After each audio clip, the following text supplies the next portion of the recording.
Chapter 8.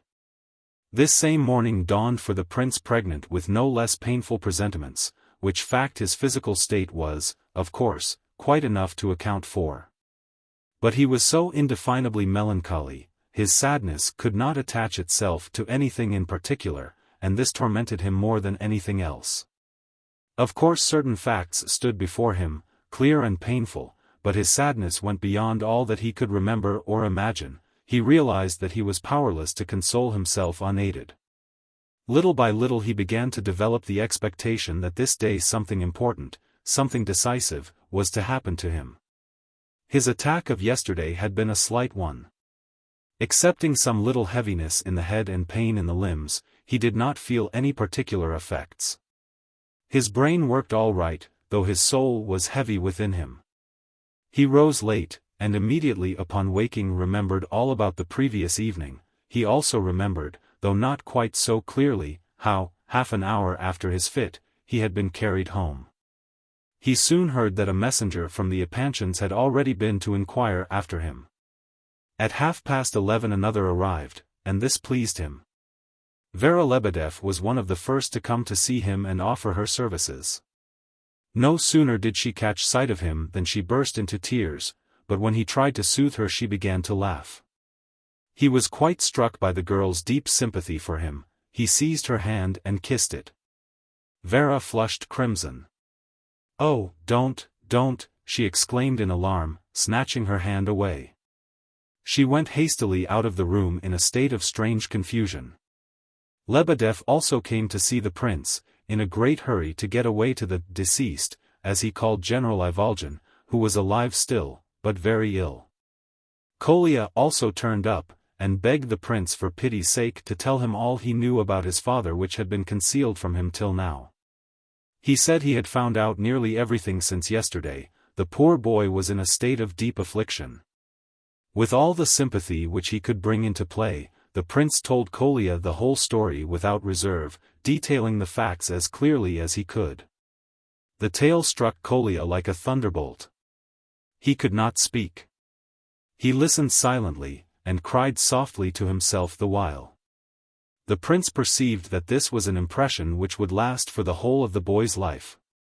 He made haste to explain his view of the matter, and pointed out that the old man's approaching death was probably brought on by horror at the thought of his action. And that it was not everyone who was capable of such a feeling. Kolya's eyes flashed as he listened. "Gania and Varia and Titsin are a worthless lot. I shall not quarrel with them. But from this moment our feet shall not travel the same road. Oh, Prince, I have felt much that is quite new to me since yesterday. It is a lesson for me. I shall now consider my mother as entirely my responsibility, though she may be safe enough with Varia. Still, meat and drink is not everything." He jumped up and hurried off, remembering suddenly that he was wanted at his father's bedside. But before he went out of the room he inquired hastily after the prince's health, and receiving the latter's reply, added, "Isn't there something else, Prince? I heard yesterday, but I have no right to talk about this. If you ever want a true friend and servant, neither you nor I are so very happy, are we? Come to me. I won't ask you questions, though." He ran off and left the prince more dejected than ever. Everyone seemed to be speaking prophetically, hinting at some misfortune or sorrow to come. They had all looked at him as though they knew something which he did not know. Lebedev had asked questions, Kolya had hinted, and Vera had shed tears. What was it? At last, with a sigh of annoyance, he said to himself that it was nothing but his own cursed sickly suspicion. His face lighted up with joy when, at about 2 o'clock, he espied the Epanchins coming along to pay him a short visit, just for a minute. They really had only come for a minute. Lizaveta Prokofievna had announced, directly after lunch, that they would all take a walk together. The information was given in the form of a command, without explanation, drilly and abruptly. All had issued forth in obedience to the mandate, that is, the girls, Mama, and Princess. Lizaveta Prokofievna went off in a direction exactly contrary to the usual one, and all understood very well what she was driving at, but held their peace, fearing to irritate the good lady. She, as though anxious to avoid any conversation, walked ahead, silent and alone. At last Adelaida remarked that it was no use racing along at such a pace, and that she could not keep up with her mother. "Look here," said Lizaveta Prokofievna, turning round suddenly. "We are passing his house. Whatever Aglaya may think, and in spite of anything that may happen, he is not a stranger to us, besides which, he is ill and in misfortune. I, for one, shall call in and see him. Let anyone follow me who cares to." Of course every one of them followed her. The prince hastened to apologize, very properly, for yesterday's mishap with the vase, and for the scene generally. "Oh, that's nothing," replied Lizaveta. "I'm not sorry for the vase, I'm sorry for you." So you can see that there was a scene, can you? Well, it doesn't matter much, for everyone must realize now that it is impossible to be hard on you. Well, au revoir. I advise you to have a walk, and then go to sleep again if you can. Come in as usual, if you feel inclined, and be assured, once for all, whatever happens, and whatever may have happened, you shall always remain the friend of the family, mine, at all events. I can answer for myself." In response to this challenge all the others chimed in and re-echoed Mama's sentiments. And so they took their departure. But in this hasty and kindly designed visit there was hidden a fund of cruelty which Lizaveta Prokofievna never dreamed of. In the words, "as usual," and again in her added, "mine, at all events," there seemed an ominous knell of some evil to come. The prince began to think of Aglaya. She had certainly given him a wonderful smile, both at coming and again at leave-taking, but had not said a word, not even when the others all professed their friendship for him. She had looked very intently at him, but that was all. Her face had been paler than usual, she looked as though she had slept badly. The prince made up his mind that he would make a point of going there, as usual, tonight, and looked feverishly at his watch.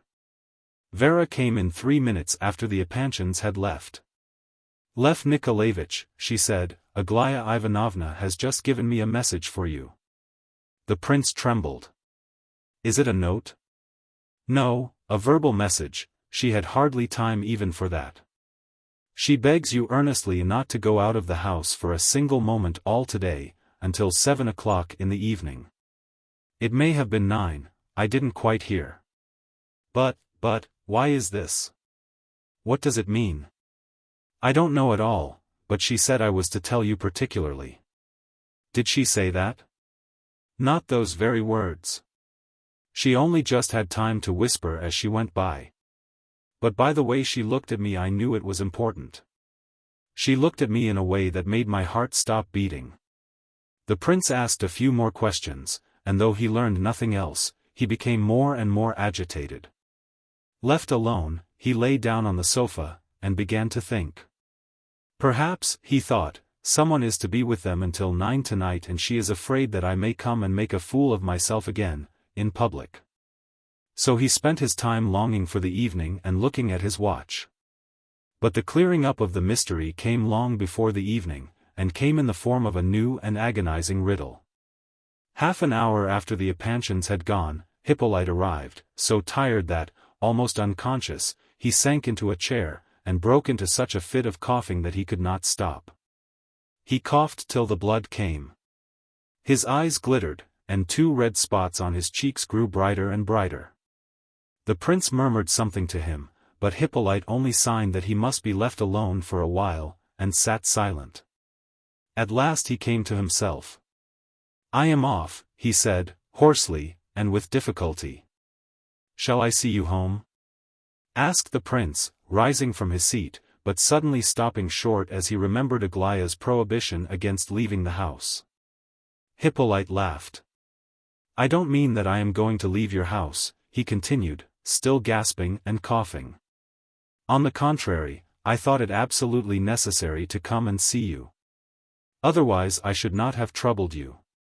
I am off there, you know, and this time I believe, seriously, that I am off. It's all over. I did not come here for sympathy, believe me.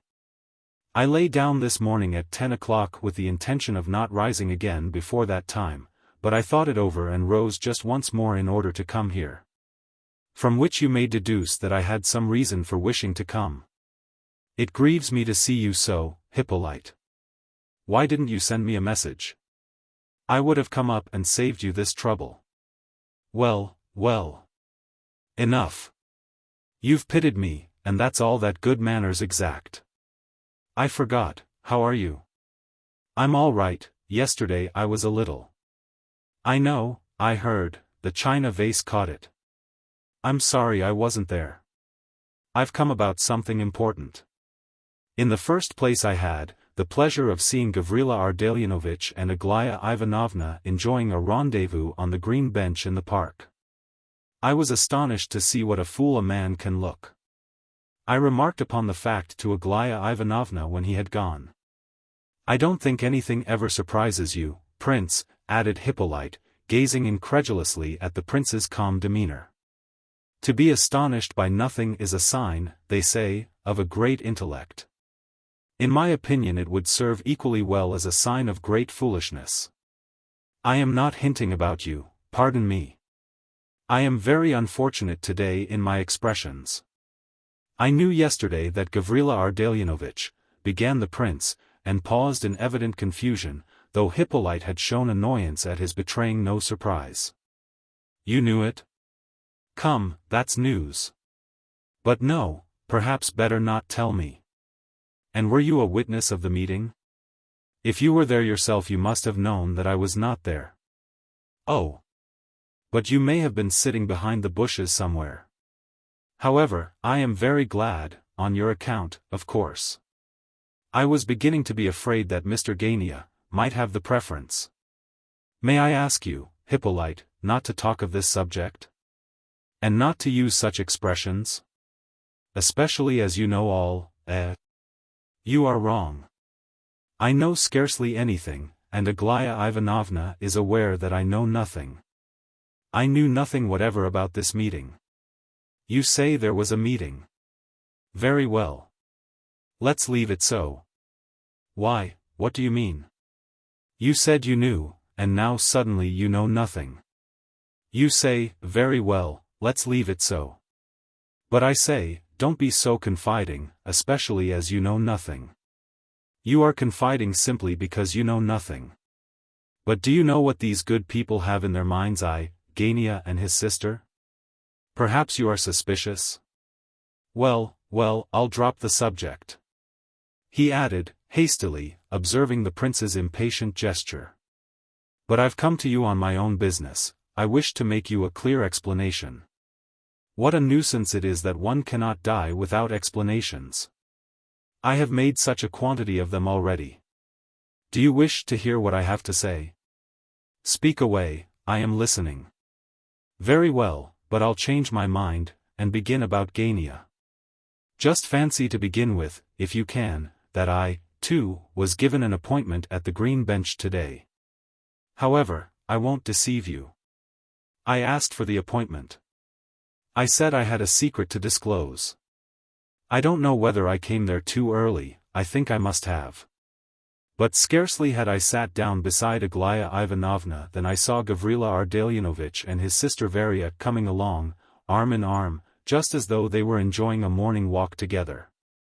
Both of them seemed very much astonished, not to say disturbed, at seeing me. They evidently had not expected the pleasure. Aglaya Ivanovna blushed up, and was actually a little confused. I don't know whether it was merely because I was there, or whether Gania's beauty was too much for her. But anyway, she turned crimson, and then finished up the business in a very funny manner. She jumped up from her seat, bowed back to Gania, smiled to Varia, and suddenly observed, I only came here to express my gratitude for all your kind wishes on my behalf. And to say that if I find I need your services, believe me, here she bowed them away, as it were, and they both marched off again, looking very foolish. Gania evidently could not make head nor tail of the matter, and turned as red as a lobster, but Varia understood at once that they must get away as quickly as they could, so she dragged Gania away. She is a great deal cleverer than he is. As for myself, I went there to arrange a meeting to be held between Aglaya Ivanovna and Nastasia Philipovna. Nastasia Philipovna, cried the prince. Aha! I think you are growing less cool, my friend, and are beginning to be a trifle surprised, aren't you? I'm glad that you are not above ordinary human feelings, for once. I'll console you a little now, after your consternation. See what I get for serving a young and high-souled maiden. This morning I received a slap in the face from the lady. A moral one? Asked the prince, involuntarily. Yes, not a physical one. I don't suppose anyone, even a woman, would raise a hand against me now. Even Gania would hesitate. I did think at one time yesterday, that he would fly at me, though. I bet anything that I know what you are thinking of now. You are thinking, of course one can't strike the little wretch, but one could suffocate him with a pillow or a wet towel, when he is asleep. One ought to get rid of him somehow. I can see in your face that you are thinking that at this very second. I never thought of such a thing for a moment, said the prince, with disgust. I don't know, I dreamed last night that I was being suffocated with a wet cloth by somebody. I'll tell you who it was, Rogojin. What do you think, can a man be suffocated with a wet cloth? I don't know. I've heard so. Well, we'll leave that question just now. Why am I a scandalmonger? Why did she call me a scandalmonger? And mind, after she had heard every word I had to tell her, and had asked all sorts of questions besides, but such is the way of women. For her sake I entered into relations with Rogojin, an interesting man. At her request I arranged a personal interview between herself and Nastasia Philipovna. Could she have been angry because I hinted that she was enjoying Nastasia Philipovna's leavings? Why, I have been impressing it upon her all this while for her own good. 2 letters have I written her in that strain, and I began straight off today about its being humiliating for her. Besides, the word leavings is not my invention. At all events, they all used it at Gania's, and she used it herself. So why am I a scandalmonger? I see you are tremendously amused, at this moment. Probably you are laughing at me and fitting those silly lines to my case.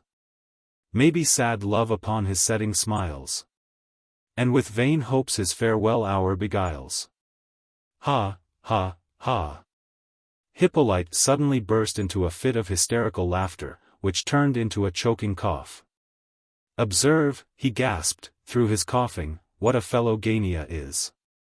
He talks about Nastasia's leavings, but what does he want to take himself? The prince sat silent for a long while. His mind was filled with dread and horror. You spoke of a meeting with Nastasia Philipovna, he said at last, in a low voice. Oh, come.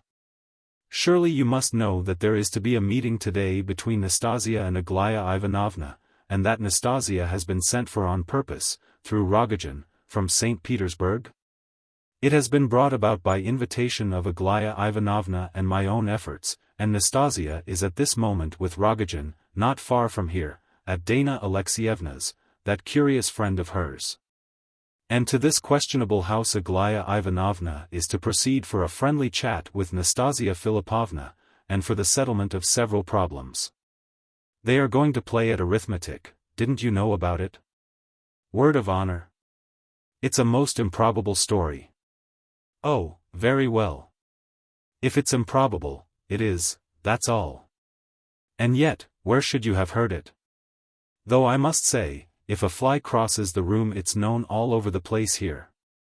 However, I've warned you, and you may be grateful to me.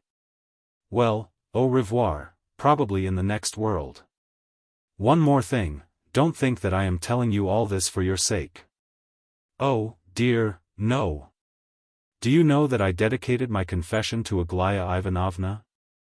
I did though, and how she took it, ha, ha. Oh, no. I am not acting from any high, exalted motives. But though I may have behaved like a cad to you, I have not done her any harm. I don't apologize for my words about leavings and all that. I am atoning for that, you see, by telling you the place and time of the meeting. Goodbye.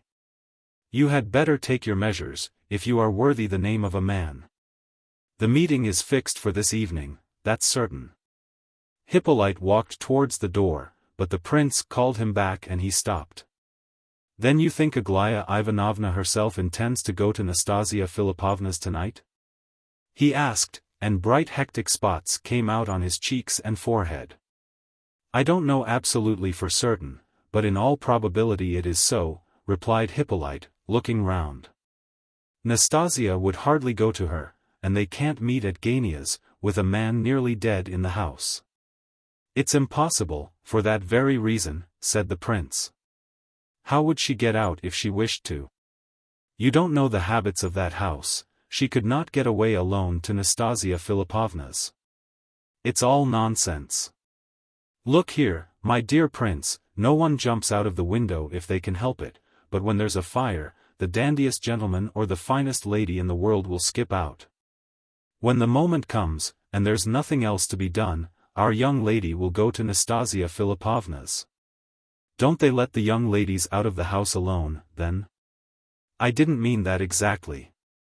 If you didn't mean that, then she has only to go down the steps and walk off, and she need never come back unless she chooses. Ships are burned behind one sometimes, and one doesn't care to return whence one came. Life need not consist only of lunches, and dinners, and princesses. It strikes me you take Aglaya Ivanovna for some conventional boarding school girl. I said so to her, and she quite agreed with me. Wait till 7 or 8 o'clock. In your place I would send someone there to keep watch, so as to seize the exact moment when she steps out of the house. Send Kolya. He'll play the spy with pleasure, for you at least. Ha, ha, ha. Hippolyte went out. There was no reason for the prince to set anyone to watch, even if he had been capable of such a thing. Aglaya's command that he should stay at home all day seemed almost explained now. Perhaps she meant to call for him, herself, or it might be, of course, that she was anxious to make sure of his not coming there, and therefore bade him remain at home. His head whirled. The whole room seemed to be turning round. He lay down on the sofa, and closed his eyes. One way or the other the question was to be decided at last, finally. Oh, no, he did not think of Aglaya as a boarding school miss, or a young lady of the conventional type. He had long since feared that she might take some such step as this. But why did she wish to see Nastasia? He shivered all over as he lay, he was in high fever again. No. He did not account her a child. Certain of her looks, certain of her words, of late, had filled him with apprehension. At times it had struck him that she was putting too great a restraint upon herself, and he remembered that he had been alarmed to observe this. He had tried, all these days, to drive away the heavy thoughts that oppressed him, but what was the hidden mystery of that soul? The question had long tormented him, although he implicitly trusted that soul. And now it was all to be cleared up. It was a dreadful thought. And, that woman, again. Why did he always feel as though, that woman, were fated to appear at each critical moment of his life, and tear the thread of his destiny like a bit of rotten string? That he always had felt this he was ready to swear, although he was half delirious at the moment. If he had tried to forget her, all this time, it was simply because he was afraid of her. Did he love the woman or hate her? This question he did not once ask himself today, his heart was quite pure. He knew whom he loved. He was not so much afraid of this meeting, nor of its strangeness, nor of any reasons there might be for it, unknown to himself. He was afraid of the woman herself, Nastasia Philippovna. He remembered, some days afterwards, how during all those fevered hours he had seen but her eyes, her look, had heard her voice, strange words of hers. He remembered that this was so, although he could not recollect the details of his thoughts. He could remember that Vera brought him some dinner, and that he took it. But whether he slept after dinner, or no, he could not recollect. He only knew that he began to distinguish things clearly from the moment when Aglaya suddenly appeared, and he jumped up from the sofa and went to meet her. It was just 7:15 then. Aglaya was quite alone, and dressed, apparently hastily, in a light mantle. Her face was pale, as it had been in the morning, and her eyes were ablaze with bright but subdued fire. He had never seen that expression in her eyes before. She gazed attentively at him. "You are quite ready, I observe," she said, with absolute composure, "dressed, and your hat in your hand. I see somebody has thought fit to warn you, and I know who." "Hippolyte?" "Yes, he told me," said the prince, feeling only half alive. "Come then. You know, I suppose, that you must escort me there. You are well enough to go out, aren't you?"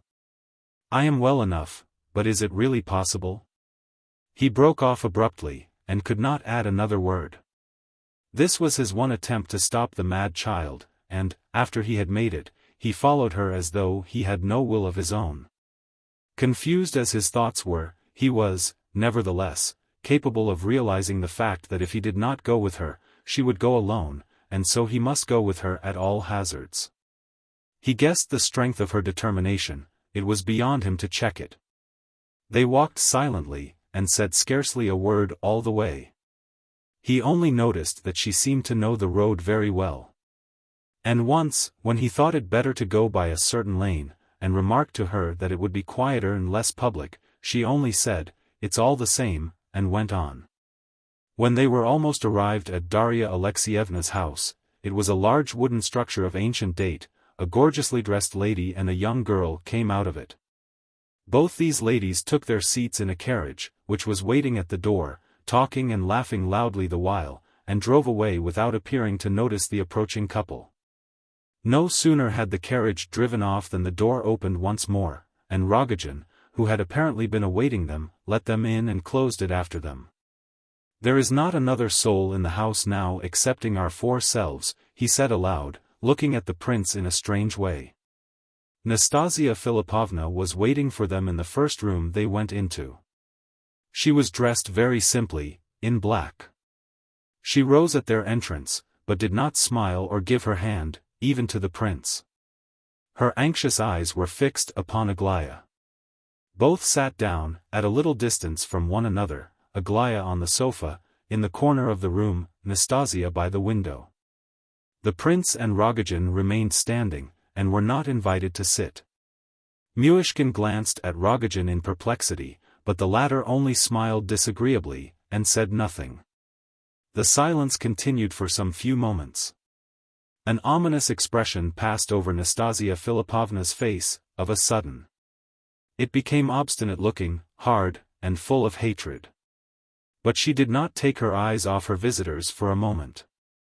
Aglaya was clearly confused, but not frightened. On entering she had merely glanced momentarily at her rival, and then had sat still, with her eyes on the ground, apparently in thought. Once or twice she glanced casually round the room. A shade of disgust was visible in her expression, she looked as though she were afraid of contamination in this place. She mechanically arranged her dress, and fidgeted uncomfortably, eventually changing her seat to the other end of the sofa.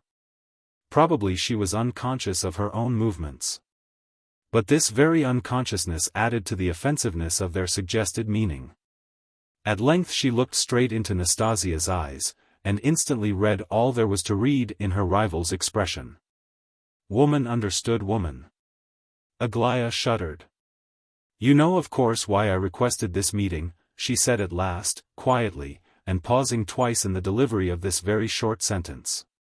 "No, I know nothing about it," said Nastasia, drily and abruptly. Aglaya blushed. Perhaps it struck her as very strange and impossible that she should really be sitting here and waiting for that woman's reply to her question. At the first sound of Nastasia's voice a shudder ran through her frame. Of course, that woman observed and took in all this. "You know quite well, but you are pretending to be ignorant," said Aglaya, very low, with her eyes on the ground. "Why should I?" asked Nastasia Philippovna, smiling slightly. You want to take advantage of my position, now that I am in your house, continued Aglaya, awkwardly. For that position you are to blame and not I, said Nastasia, flaring up suddenly.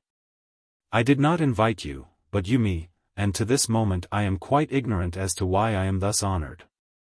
Aglaya raised her head haughtily. Restrain your tongue, she said. I did not come here to fight you with your own weapons. Oh. Then you did come to fight, I may conclude? Dear me. And I thought you were cleverer. They looked at one another with undisguised malice. One of these women had written to the other, so lately, such letters as we have seen. And it all was dispersed at their first meeting. Yet it appeared that not one of the 4 persons in the room considered this in any degree strange. The prince who, up to yesterday, would not have believed that he could even dream of such an impossible scene as this, stood and listened and looked on. And felt as though he had long foreseen it all. The most fantastic dream seemed suddenly to have been metamorphosed into the most vivid reality. One of these women so despised the other, and so longed to express her contempt for her, perhaps she had only come for that very purpose, as Rogojin said next day. That howsoever fantastical was the other woman, howsoever afflicted her spirit and disturbed her understanding, no preconceived idea of hers could possibly stand up against that deadly feminine contempt of her rival. The prince felt sure that Nastasia would say nothing about the letters herself.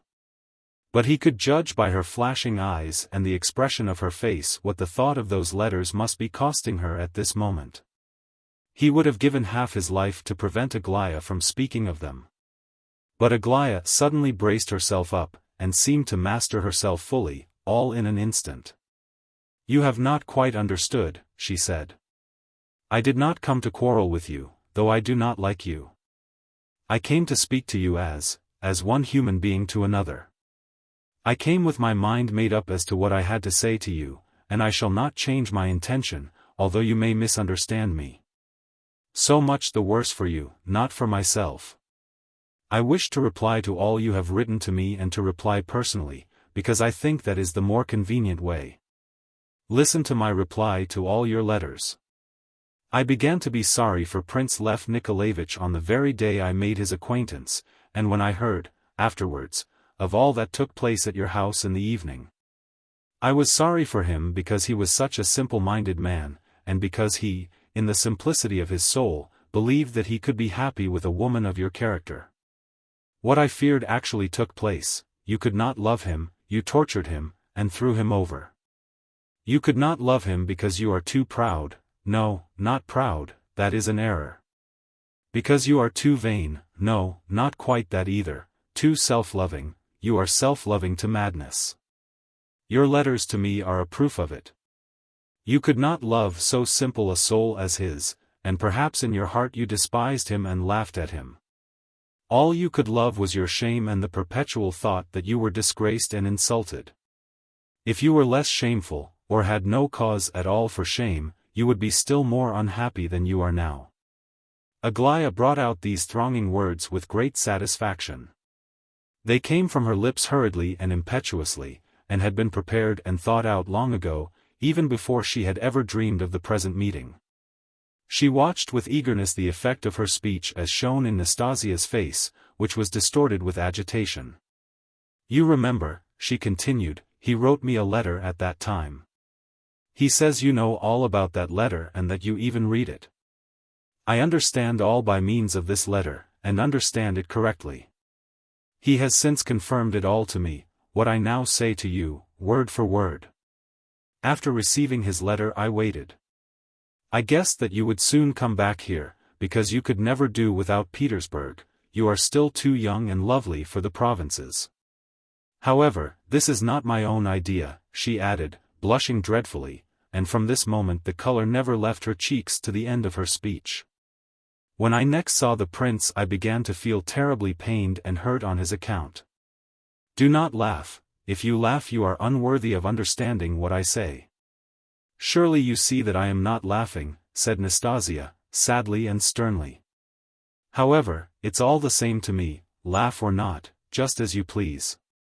When I asked him about you, he told me that he had long since ceased to love you, that the very recollection of you was a torture to him, but that he was sorry for you. And that when he thought of you his heart was pierced. I ought to tell you that I never in my life met a man anything like him for noble simplicity of mind and for boundless trustfulness.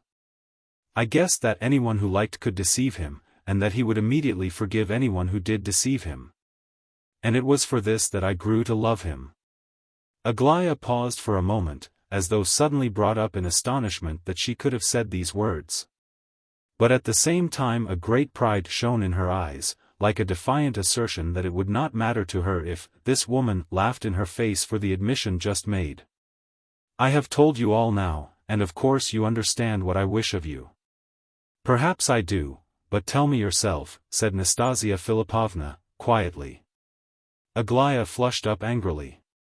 I wish to find out from you, she said, firmly, by what right you dare to meddle with his feelings for me? By what right you dared send me those letters? By what right do you continually remind both me and him that you love him, after you yourself threw him over and ran away from him in so insulting and shameful a way? I never told either him or you that I loved him, replied Nastasia Philippovna, with an effort. And I did run away from him, you are right there, she added, scarcely audibly. Never told either him or me, cried Aglaya. How about your letters? Who asked you to try to persuade me to marry him? Was not that a declaration from you? Why do you force yourself upon us in this way? I confess I thought at first that you were anxious to arouse an aversion for him in my heart by your meddling, in order that I might give him up. And it was only afterwards that I guessed the truth. You imagined that you were doing an heroic action. How could you spare any love for him, when you love your own vanity to such an extent? Why could you not simply go away from here, instead of writing me those absurd letters? Why do you not now marry that generous man who loves you, and has done you the honor of offering you his hand? It is plain enough why. If you marry Rogojin you lose your grievance, you will have nothing more to complain of. You will be receiving too much honor. Evgeny Pavlovitch was saying the other day that you had read too many poems and are too well educated for your position, and that you live in idleness. Add to this your vanity, and there you have reason enough. And do you not live in idleness? Things had come to this unexpected point too quickly. Unexpected because Nastasia Philippovna, on her way to Pavlovsk, had thought and considered a good deal, and had expected something different, though perhaps not altogether good, from this interview. But Aglaya had been carried away by her own outburst, just as a rolling stone gathers impetus as it careers downhill, and could not restrain herself in the satisfaction of revenge. It was strange, Nastasia Philippovna felt, to see Aglaya like this. She gazed at her, and could hardly believe her eyes and ears for a moment or two.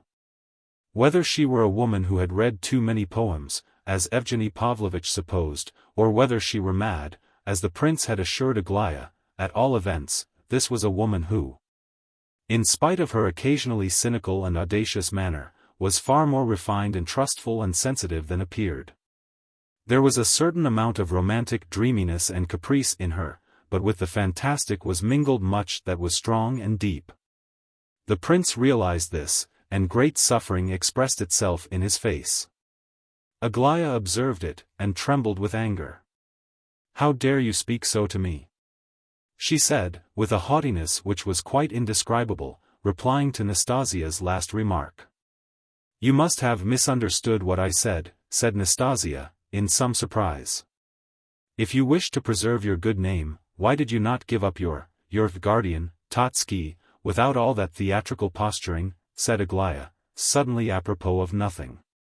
What do you know of my position, that you dare to judge me, cried Nastasia, quivering with rage, and growing terribly white.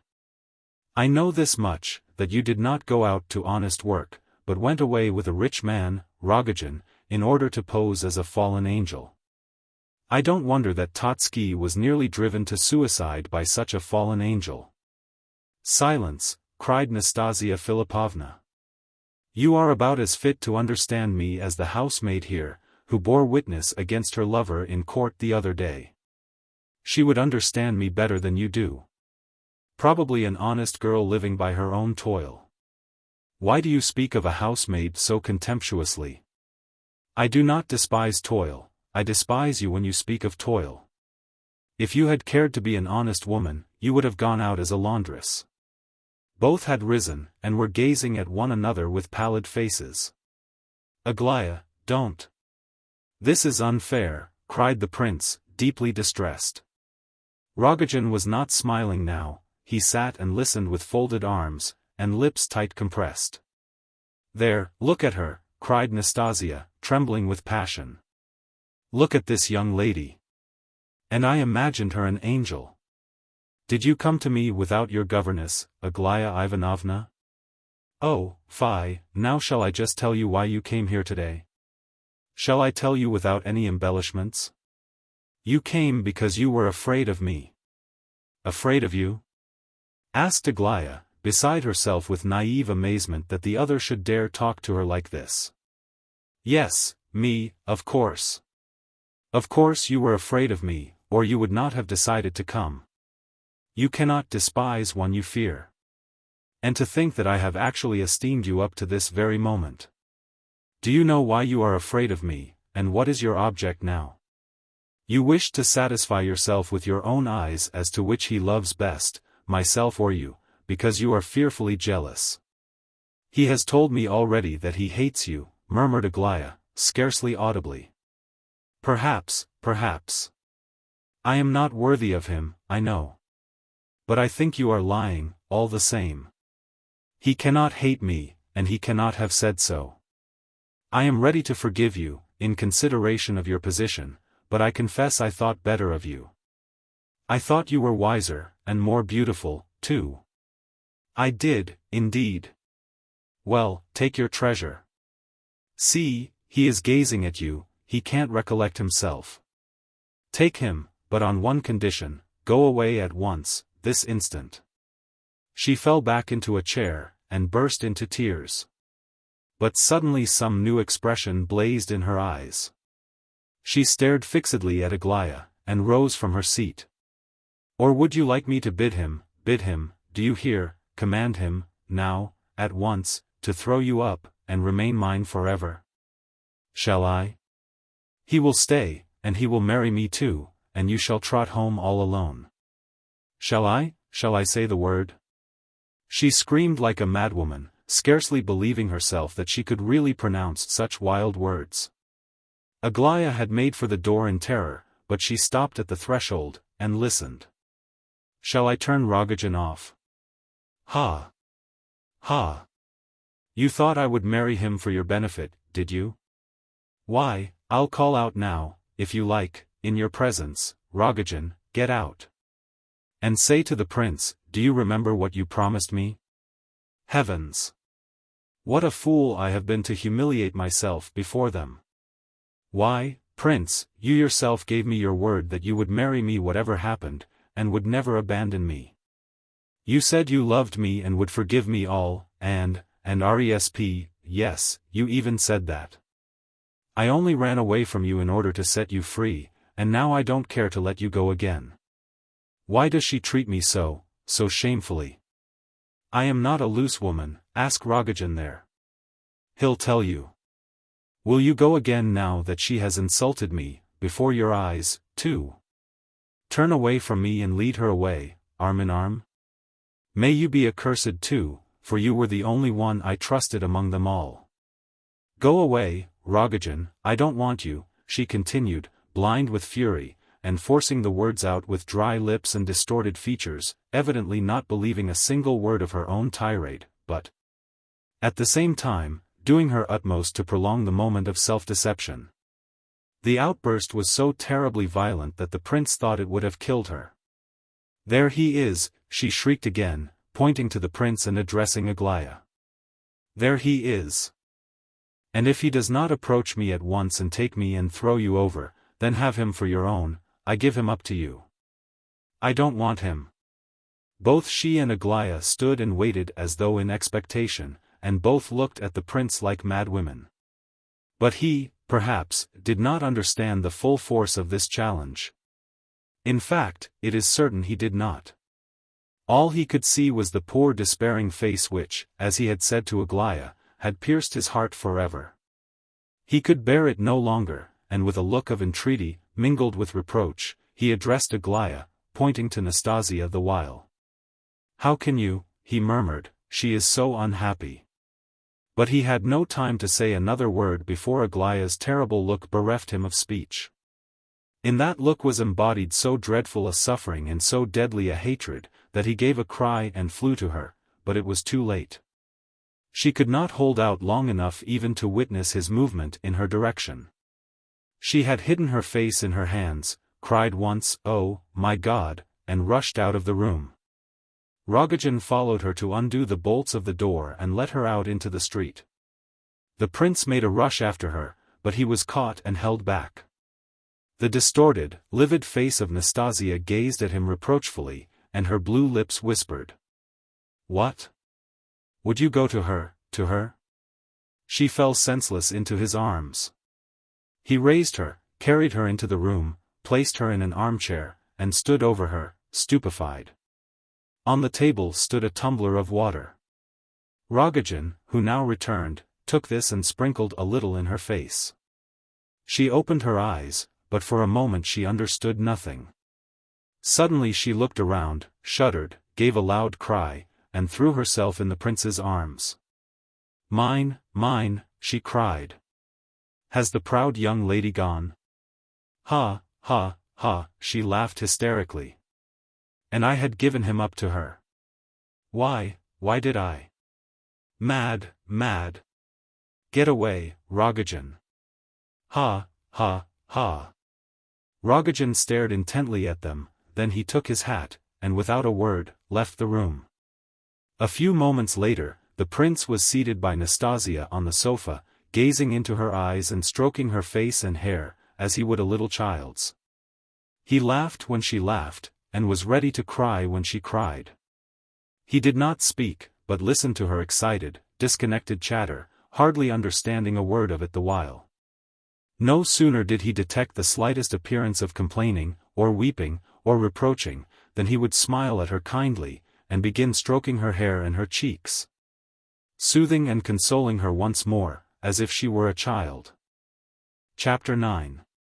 A fortnight had passed since the events recorded in the last chapter. And the position of the actors in our story had become so changed that it is almost impossible for us to continue the tale without some few explanations. Yet we feel that we ought to limit ourselves to the simple record of facts, without much attempt at explanation. For a very patent reason, because we ourselves have the greatest possible difficulty in accounting for the facts to be recorded. Such a statement on our part may appear strange to the reader. How is anyone to tell a story which he cannot understand himself? In order to keep clear of a false position, we had perhaps better give an example of what we mean, and probably the intelligent reader will soon understand the difficulty. More especially are we inclined to take this course since the example will constitute a distinct march forward of our story, and will not hinder the progress of the events remaining to be recorded. During the next fortnight, that is, through the early part of July, the history of our hero was circulated in the form of strange, diverting, most unlikely sounding stories, which passed from mouth to mouth, through the streets and villas adjoining those inhabited by Lebedev, Titsyn, Nastasia Philippovna and the Epanchins. In fact, pretty well through the whole town and its environs. All society, both the inhabitants of the place and those who came down of an evening for the music, had got hold of one and the same story. In 1,000 varieties of detail, as to how a certain young prince had raised a terrible scandal in a most respectable household, had thrown over a daughter of the family, to whom he was engaged, and had been captured by a woman of shady reputation whom he was determined to marry at once, breaking off all old ties for the satisfaction of his insane idea. And, in spite of the public indignation roused by his action, the marriage was to take place in Pavlovsk openly and publicly. And the prince had announced his intention of going through with it with head erect and looking the whole world in the face. The story was so artfully adorned with scandalous details, and persons of so great eminence and importance were apparently mixed up in it, while, at the same time, the evidence was so circumstantial. that it was no wonder the matter gave food for plenty of curiosity and gossip.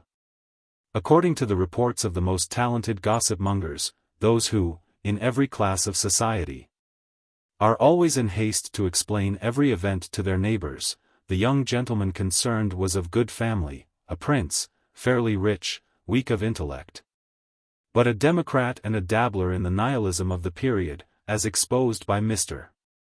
Turgenev. He could hardly talk Russian, but had fallen in love with one of the Miss Apanchins. And his suit met with so much encouragement that he had been received in the house as the recognized bridegroom-to-be of the young lady. But like the Frenchman of whom the story is told that he studied for holy orders, took all the oaths, was ordained priest, and next morning wrote to his bishop informing him that, as he did not believe in God and considered it wrong to deceive the people and live upon their pockets, he begged to surrender the orders conferred upon him the day before, and to inform his lordship that he was sending this letter to the public press. Like this Frenchman, the prince played a false game. It was rumored that he had purposely waited for the solemn occasion of a large evening party at the house of his future bride, at which he was introduced to several eminent persons, in order publicly to make known his ideas and opinions, and thereby insult the bigwigs, and to throw over his bride as offensively as possible. And that, resisting the servants who were told off to turn him out of the house, he had seized and thrown down a magnificent china vase. As a characteristic addition to the above, it was currently reported that the young prince really loved the lady to whom he was engaged, and had thrown her over out of purely nihilistic motives, with the intention of giving himself the satisfaction of marrying a fallen woman in the face of all the world, thereby publishing his opinion that there is no distinction between virtuous and disreputable women, but that all women are alike, free, and a fallen woman, indeed, somewhat superior to a virtuous one. It was declared that he believed in no classes or anything else, excepting the woman question. All this looked likely enough, and was accepted as fact by most of the inhabitants of the place, especially as it was borne out, more or less, by daily occurrences. Of course much was said that could not be determined absolutely. For instance, it was reported that the poor girl had so loved her future husband that she had followed him to the house of the other woman, the day after she had been thrown over. Others said that he had insisted on her coming, himself, in order to shame and insult her by his taunts and nihilistic confessions when she reached the house. However all these things might be, the public interest in the matter grew daily, especially as it became clear that the scandalous wedding was undoubtedly to take place. So that if our readers were to ask an explanation, not of the wild reports about the prince's nihilistic opinions, but simply as to how such a marriage could possibly satisfy his real aspirations, or as to the spiritual condition of our hero at this time, we confess that we should have great difficulty in giving the required information. All we know is, that the marriage really was arranged, and that the prince had commissioned Lebedev and Keller to look after all the necessary business connected with it, that he had requested them to spare no expense, that Nastasia herself was hurrying on the wedding, that Keller was to be the prince's best man, at his own earnest request, and that Burdovsky was to give Nastasia away, to his great delight. The wedding was to take place before the middle of July. But, besides the above, we are cognizant of certain other undoubted facts, which puzzle us a good deal because they seem flatly to contradict the foregoing. We suspect, for instance, that having commissioned Lebedev and the others, as above, the prince immediately forgot all about masters of ceremonies and even the ceremony itself. And we feel quite certain that in making these arrangements he did so in order that he might absolutely escape all thought of the wedding, and even forget its approach if he could, by detailing all business concerning it to others. What did he think of all this time, then? What did he wish for? There is no doubt that he was a perfectly free agent all through, and that as far as Nastasia was concerned, there was no force of any kind brought to bear on him. Nastasia wished for a speedy marriage, true, but the prince agreed at once to her proposals.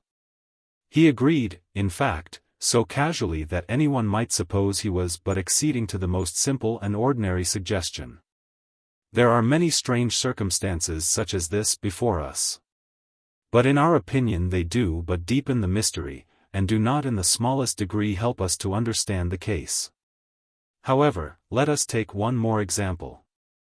Thus, we know for a fact that during the whole of this fortnight the prince spent all his days and evenings with Nastasia. He walked with her, drove with her.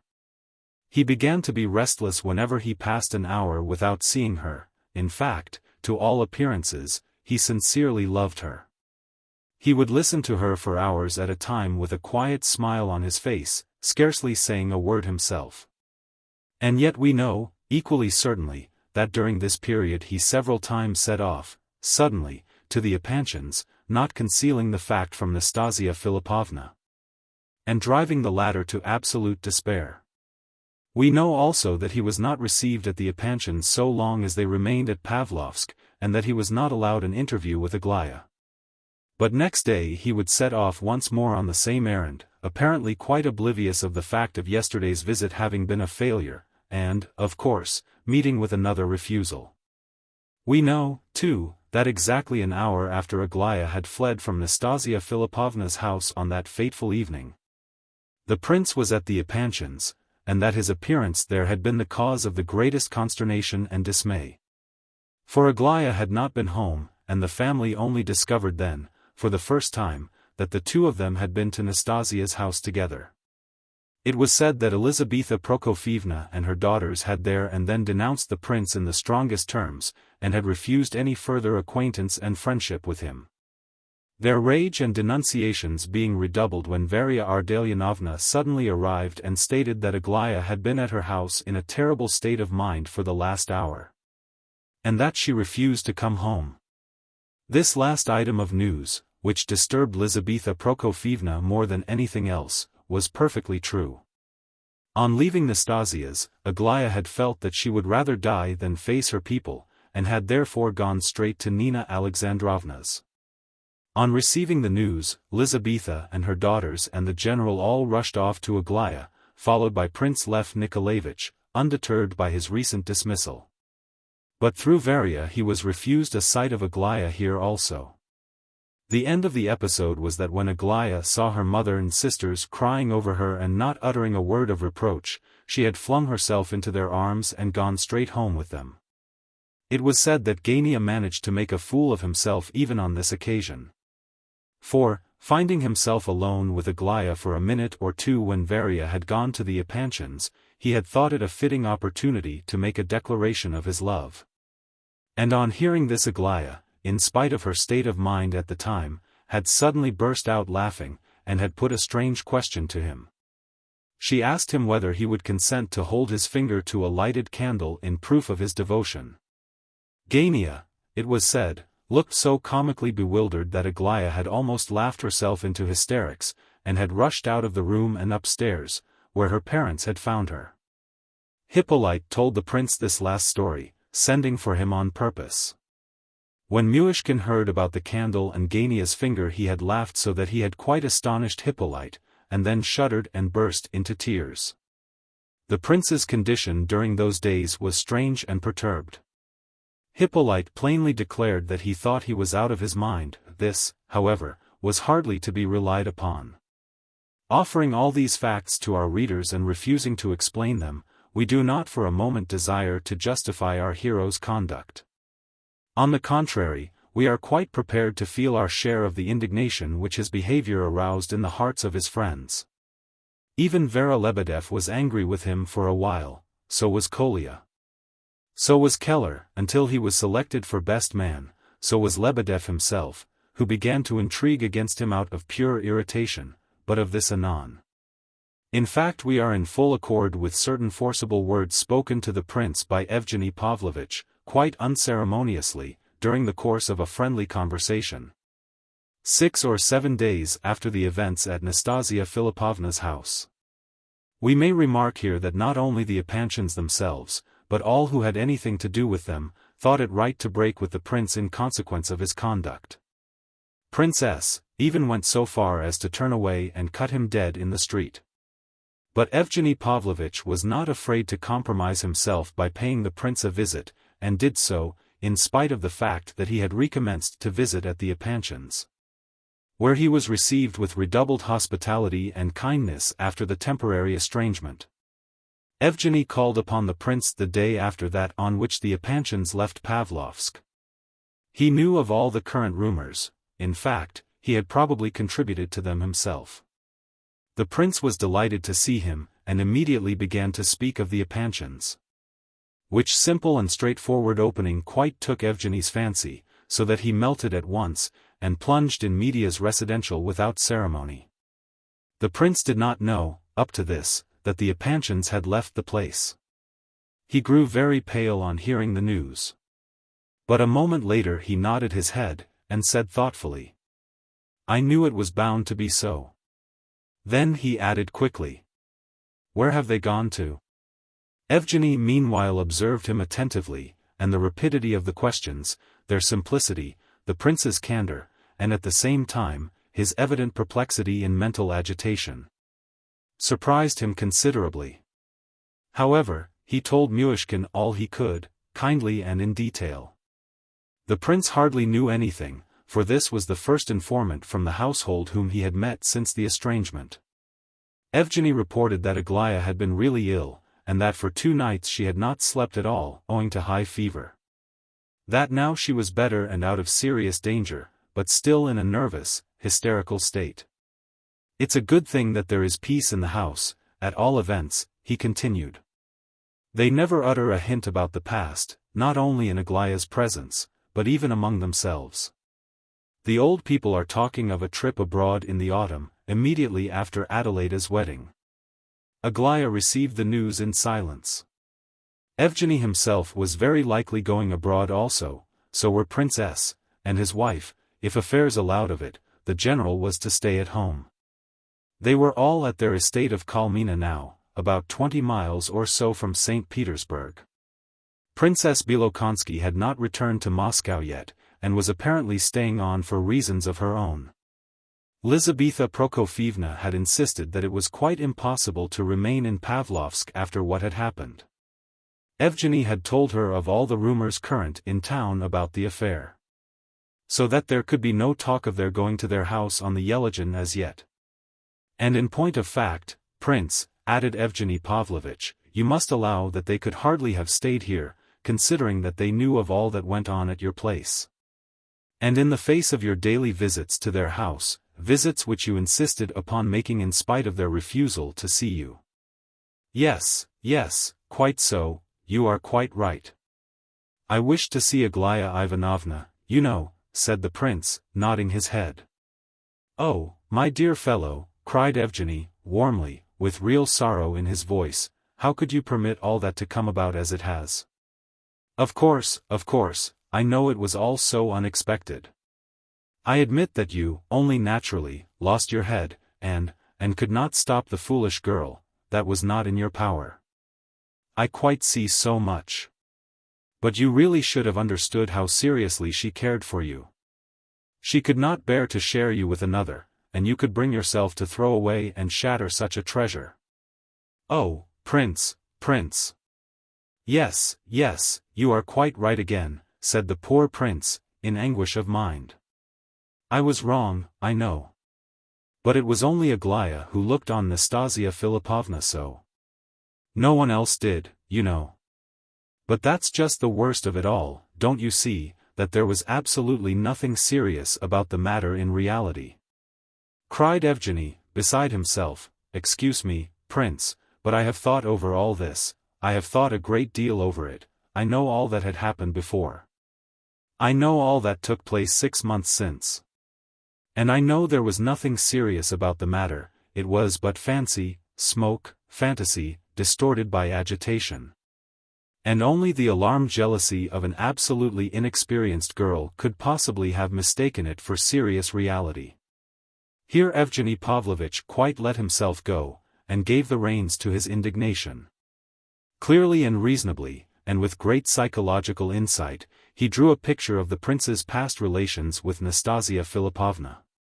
Evgeny Pavlovitch always had a ready tongue, but on this occasion his eloquence surprised himself.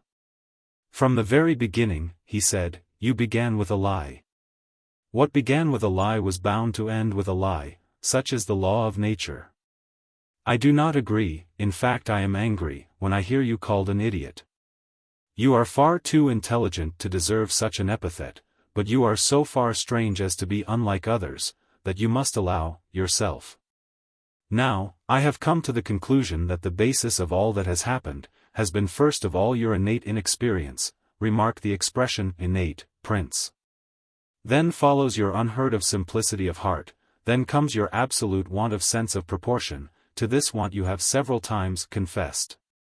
And lastly, a mass, an accumulation, of intellectual convictions which you, in your unexampled honesty of soul, accept unquestionably as also innate and natural and true.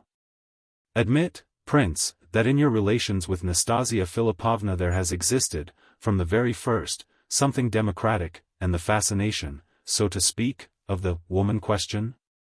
I know all about that scandalous scene at Nastasia Philippovna's house when Rogojin brought the money, 6 months ago. I'll show you yourself as in a looking-glass, if you like. I know exactly all that went on, in every detail, and why things have turned out as they have. You thirsted, while in Switzerland, for your home country, for Russia. You read, doubtless, many books about Russia, excellent books, I dare say, but hurtful to you, and you arrived here, as it were, on fire with the longing to be of service. Then, on the very day of your arrival, they tell you a sad story of an ill-used woman, they tell you, a night, pure and without reproach, this tale of a poor woman. The same day you actually see her, you are attracted by her beauty, her fantastic, almost demoniacal, beauty, I admit her beauty, of course. Add to all this your nervous nature, your epilepsy, and your sudden arrival in a strange town, the day of meetings and of exciting scenes, the day of unexpected acquaintanceships. The day of sudden actions, the day of meeting with the 3 lovely Epanchin girls, and among them Aglaya, add your fatigue, your excitement. Add Nastasia's evening party, and the tone of that party, and, what were you to expect of yourself at such a moment as that? Yes, yes, yes, said the prince, once more, nodding his head, and blushing slightly. Yes, it was so, or nearly so, I know it. And besides, you see, I had not slept the night before, in the train, or the night before that, either, and I was very tired. Of course, quite so, that's what I am driving at, continued Evgeny, excitedly. It is as clear as possible, and most comprehensible, that you, in your enthusiasm, should plunge headlong into the first chance that came of publicly airing your great idea that you, a prince, and a pure living man, did not consider a woman disgraced if the sin were not her own, but that of a disgusting social libertine. Oh, heavens! It's comprehensible enough, my dear prince, but that is not the question, unfortunately. The question is, was there any reality and truth in your feelings? Was it nature, or nothing but intellectual enthusiasm? What do you think yourself? We are told, of course, that a far worse woman was forgiven, but we don't find that she was told that she had done well, or that she was worthy of honor and respect. Did not your common sense show you what was the real state of the case, a few months later? The question is now, not whether she is an innocent woman, I do not insist one way or the other, I do not wish to. But can her whole career justify such intolerable pride, such insolent, rapacious egotism as she has shown? Forgive me, I am too violent, perhaps, but... Yes, I dare say it is all as you say. I dare say you are quite right, muttered the prince once more. She is very sensitive and easily put out, of course, but still, she is worthy of sympathy? Is that what you wished to say, my good fellow? But then, for the mere sake of vindicating her worthiness of sympathy, you should not have insulted and offended a noble and generous girl in her presence. This is a terrible exaggeration of sympathy. How can you love a girl, and yet so humiliate her as to throw her over for the sake of another woman, before the very eyes of that other woman? When you have already made her a formal proposal of marriage? And you did propose to her, you know, you did so before her parents and sisters. Can you be an honest man, prince, if you act so? I ask you. And did you not deceive that beautiful girl when you assured her of your love? Yes, you are quite right. Oh. I feel that I am very guilty, said Myshkin, in deepest distress. But as if that is enough, cried Evgeny, indignantly. As if it is enough simply to say, I know I am very guilty. You are to blame, and yet you persevere in evil-doing. Where was your heart, I should like to know, your Christian heart, all that time? Did she look as though she were suffering less, at that moment? You saw her face, was she suffering less than the other woman? How could you see her suffering and allow it to continue? How could you? But I did not allow it, murmured the wretched prince. How, what do you mean you didn't allow? Upon my word, I didn't. To this moment I don't know how it all happened. I ran after Aglaya Ivanovna, but Nastasia Philipovna fell down in a faint. And since that day they won't let me see Aglaya, that's all I know. It's all the same, you ought to have run after Aglaya though the other was fainting. Yes, I ought, but I couldn't. She would have died, she would have killed herself. You don't know her, and I should have told Aglaya everything afterwards, but I see, Evgeny Pavlovitch, you don't know all.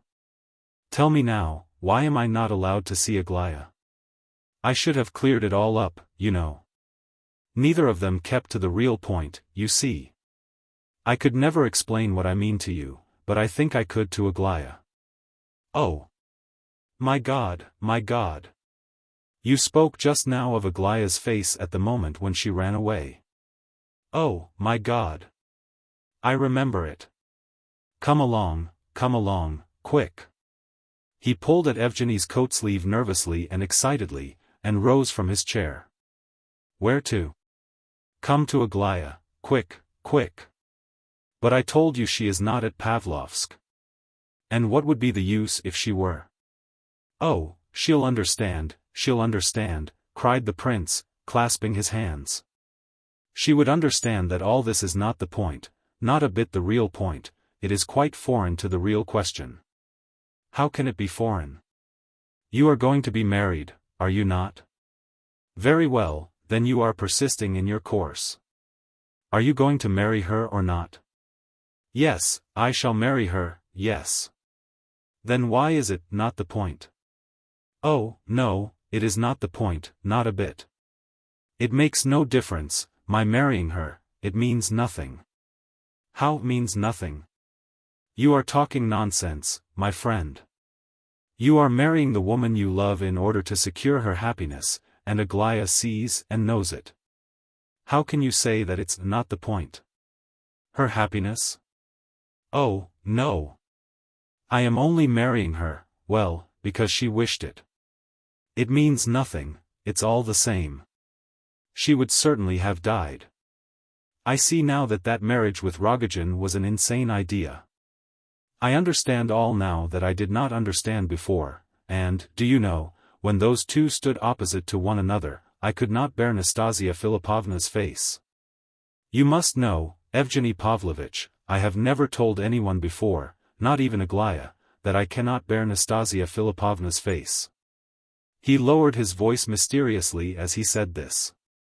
You described that evening at Nastasia Philipovna's, 6 months since, very accurately just now. But there is one thing which you did not mention, and of which you took no account, because you do not know. I mean her face. I looked at her face, you see. Even in the morning when I saw her portrait, I felt that I could not bear to look at it. Now, there's Vera Lebedev, for instance, her eyes are quite different, you know. I'm afraid of her face. He added, with real alarm. You are afraid of it? Yes, she's mad, he whispered, growing pale. Do you know this for certain? Asked Evgeny, with the greatest curiosity. Yes, for certain, quite for certain, now. I have discovered it absolutely for certain, these last few days. What are you doing, then? Cried Evgeny, in horror. You must be marrying her solely out of fear, then. I can't make head or tail of it, Prince. Perhaps you don't even love her? Oh, no, I love her with all my soul. Why, she is a child. She's a child now, a real child. Oh. You know nothing about it at all, I see. And are you assured, at the same time, that you love Aglaya too? Yes, yes, oh, yes. How so? Do you want to make out that you love them both? Yes, yes, both. I do. Excuse me, Prince, but think what you are saying. Recollect yourself. Without Aglaya, I must see Aglaya. I shall die in my sleep very soon. I thought I was dying in my sleep last night. Oh. If Aglaya only knew all, I mean really, really all. Because she must know all, that's the first condition towards understanding. Why cannot we ever know all about another, especially when that other has been guilty? But I don't know what I'm talking about, I'm so confused. You pained me so dreadfully. Surely Aglaya has not the same expression now as she had at the moment when she ran away? Oh, yes. I am guilty and I know it, I know it. Probably I am in fault all round, I don't quite know how, but I am in fault, no doubt. There is something else, but I cannot explain it to you, Evgeny Pavlovitch. I have no words, but Aglaya will understand. I have always believed Aglaya will understand, I am assured she will. No, Prince, she will not. Aglaya loved like a woman, like a human being, not like an abstract spirit. Do you know what, my poor Prince? The most probable explanation of the matter is that you never loved either the one or the other in reality. I don't know, perhaps you are right in much that you have said, Evgeny Pavlovitch. You are very wise, Evgeny Pavlovitch, oh. How my head is beginning to ache again. Come to her, quick, for God's sake, come. But I tell you she is not in Pavlovsk. She's in Kalmina. Oh, come to Kalmina, then. Come, let us go at once. No, no, impossible, said Evgeny, rising. Look here, I'll write a letter, take a letter for me. No, no, Prince. You must forgive me, but I can't undertake any such commissions. I really can't. And so they parted. Evgeny Pavlovitch left the house with strange convictions. He, too, felt that the prince must be out of his mind. And what did he mean by that face, a face which he so fears, and yet so loves? And meanwhile he really may die, as he says, without seeing Aglaya, and she will never know how devotedly he loves her. Ha, ha, ha. How does the fellow manage to love two of them? Two different kinds of love, I suppose. This is very interesting, poor idiot. What on earth will become of him now? Chapter 10. The prince did not die before his wedding, either by day or night, as he had foretold that he might. Very probably he passed disturbed nights, and was afflicted with bad dreams. But, during the daytime, among his fellow men, he seemed as kind as ever, and even contented, only a little thoughtful when alone. The wedding was hurried on. The day was fixed for exactly a week after Evgeny's visit to the prince. In the face of such haste as this, even the prince's best friends, if he had had any, would have felt the hopelessness of any attempt to save the poor madman. Rumor said that in the visit of Evgeny Pavlovitch was to be discerned the influence of Lizaveta Prokofievna and her husband. But if those good souls, in the boundless kindness of their hearts, were desirous of saving the eccentric young fellow from ruin, they were unable to take any stronger measures to attain that end. Neither their position, nor their private inclination, perhaps, and only naturally, would allow them to use any more pronounced means. We have observed before that even some of the prince's nearest neighbors had begun to oppose him. Vera Lebedev's passive disagreement was limited to the shedding of a few solitary tears. To more frequent sitting alone at home, and to a diminished frequency in her visits to the prince's apartments. Kolya was occupied with his father at this time. The old man died during a second stroke, which took place just 8 days after the first. The prince showed great sympathy in the grief of the family, and during the first days of their mourning he was at the house a great deal with Nina Alexandrovna. He went to the funeral, and it was observable that the public assembled in church greeted his arrival and departure with whisperings, and watched him closely. The same thing happened in the park and in the street, wherever he went. He was pointed out when he drove by, and he often overheard the name of Nastasia Philipovna coupled with his own as he passed. People looked out for her at the funeral, too, but she was not there. And another conspicuous absentee was the captain's widow, whom Lebedev had prevented from coming. The funeral service produced a great effect on the prince. He whispered to Lebedev that this was the first time he had ever heard a Russian funeral service since he was a little boy. Observing that he was looking about him uneasily, Lebedev asked him whom he was seeking. "Nothing. I only thought I. Is it Rogojin?" "Why, is he here?" "Yes, he's in church." "I thought I caught sight of his eyes," muttered the prince, in confusion. "But what of it, why is he here?" "Was he asked?" "Oh, dear, no.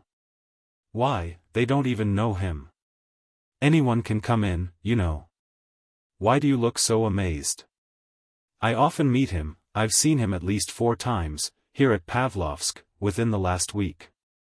I haven't seen him once, since that day." The prince murmured. As Nastasia Philipovna had not said a word about having met Rogojin since that day, the prince concluded that the latter had his own reasons for wishing to keep out of sight. All the day of the funeral our hero was in a deeply thoughtful state, while Nastasia Philipovna was particularly merry, both in the daytime and in the evening. Kolya had made it up with the prince before his father's death, and it was he who urged him to make use of Keller and Burdovsky, promising to answer himself for the former's behavior. Nina Alexandrovna and Lebedev tried to persuade him to have the wedding in St. Petersburg, instead of in the public fashion contemplated, down here at Pavlovsk in the height of the season. But the prince only said that Nastasia Philipovna desired to have it so, though he saw well enough what prompted their arguments. The next day Keller came to visit the prince. He was in a high state of delight with the post of honor assigned to him at the wedding. Before entering he stopped on the threshold, raised his hand as if making a solemn vow, and cried, "I won't drink." Then he went up to the prince, seized both his hands, shook them warmly, and declared that he had at first felt hostile towards the project of this marriage, and had openly said so in the billiard rooms, but that the reason simply was that, with the impatience of a friend, he had hoped to see the prince marry at least a Princess de Rohan or de Chabot. But that now he saw that the prince's way of thinking was 10 times more noble than that of all the rest put together. For he desired neither pomp nor wealth nor honor, but only the truth. The sympathies of exalted personages were well known, and the prince was too highly placed by his education, and so on, not to be in some sense an exalted personage. But all the common herd judged differently. In the town, at the meetings, in the villas, at the band, in the inns and the billiard rooms, the coming event has only to be mentioned and there are shouts and cries from everybody. I have even heard talk of getting up a shivaree under the windows on the wedding night. So if you have need of the pistol of an honest man, prince, I am ready to fire 6 shots even before you rise from your nuptial couch. Keller also advised, in anticipation of the crowd making a rush after the ceremony, that a fire hose should be placed at the entrance to the house. But Lebedev was opposed to this measure, which he said might result in the place being pulled down. I assure you, prince, that Lebedev is intriguing against you. He wants to put you under control. Imagine that. To take from you the use of your free will and your money, that is to say, the 2 things that distinguish us from the animals. I have heard it said positively. It is the sober truth. The prince recollected that somebody had told him something of the kind before, and he had, of course, scoffed at it. He only laughed now, and forgot the hint at once. Lebedev really had been busy for some little while, but, as usual, his plans had become too complex to succeed, through sheer excess of ardor. When he came to the prince, the very day before the wedding, to confess, for he always confessed to the persons against whom he intrigued, especially when the plan failed. He informed our hero that he himself was a born Talleyrand, but for some unknown reason had become simple Lebedev. He then proceeded to explain his whole game to the prince, interesting the latter exceedingly.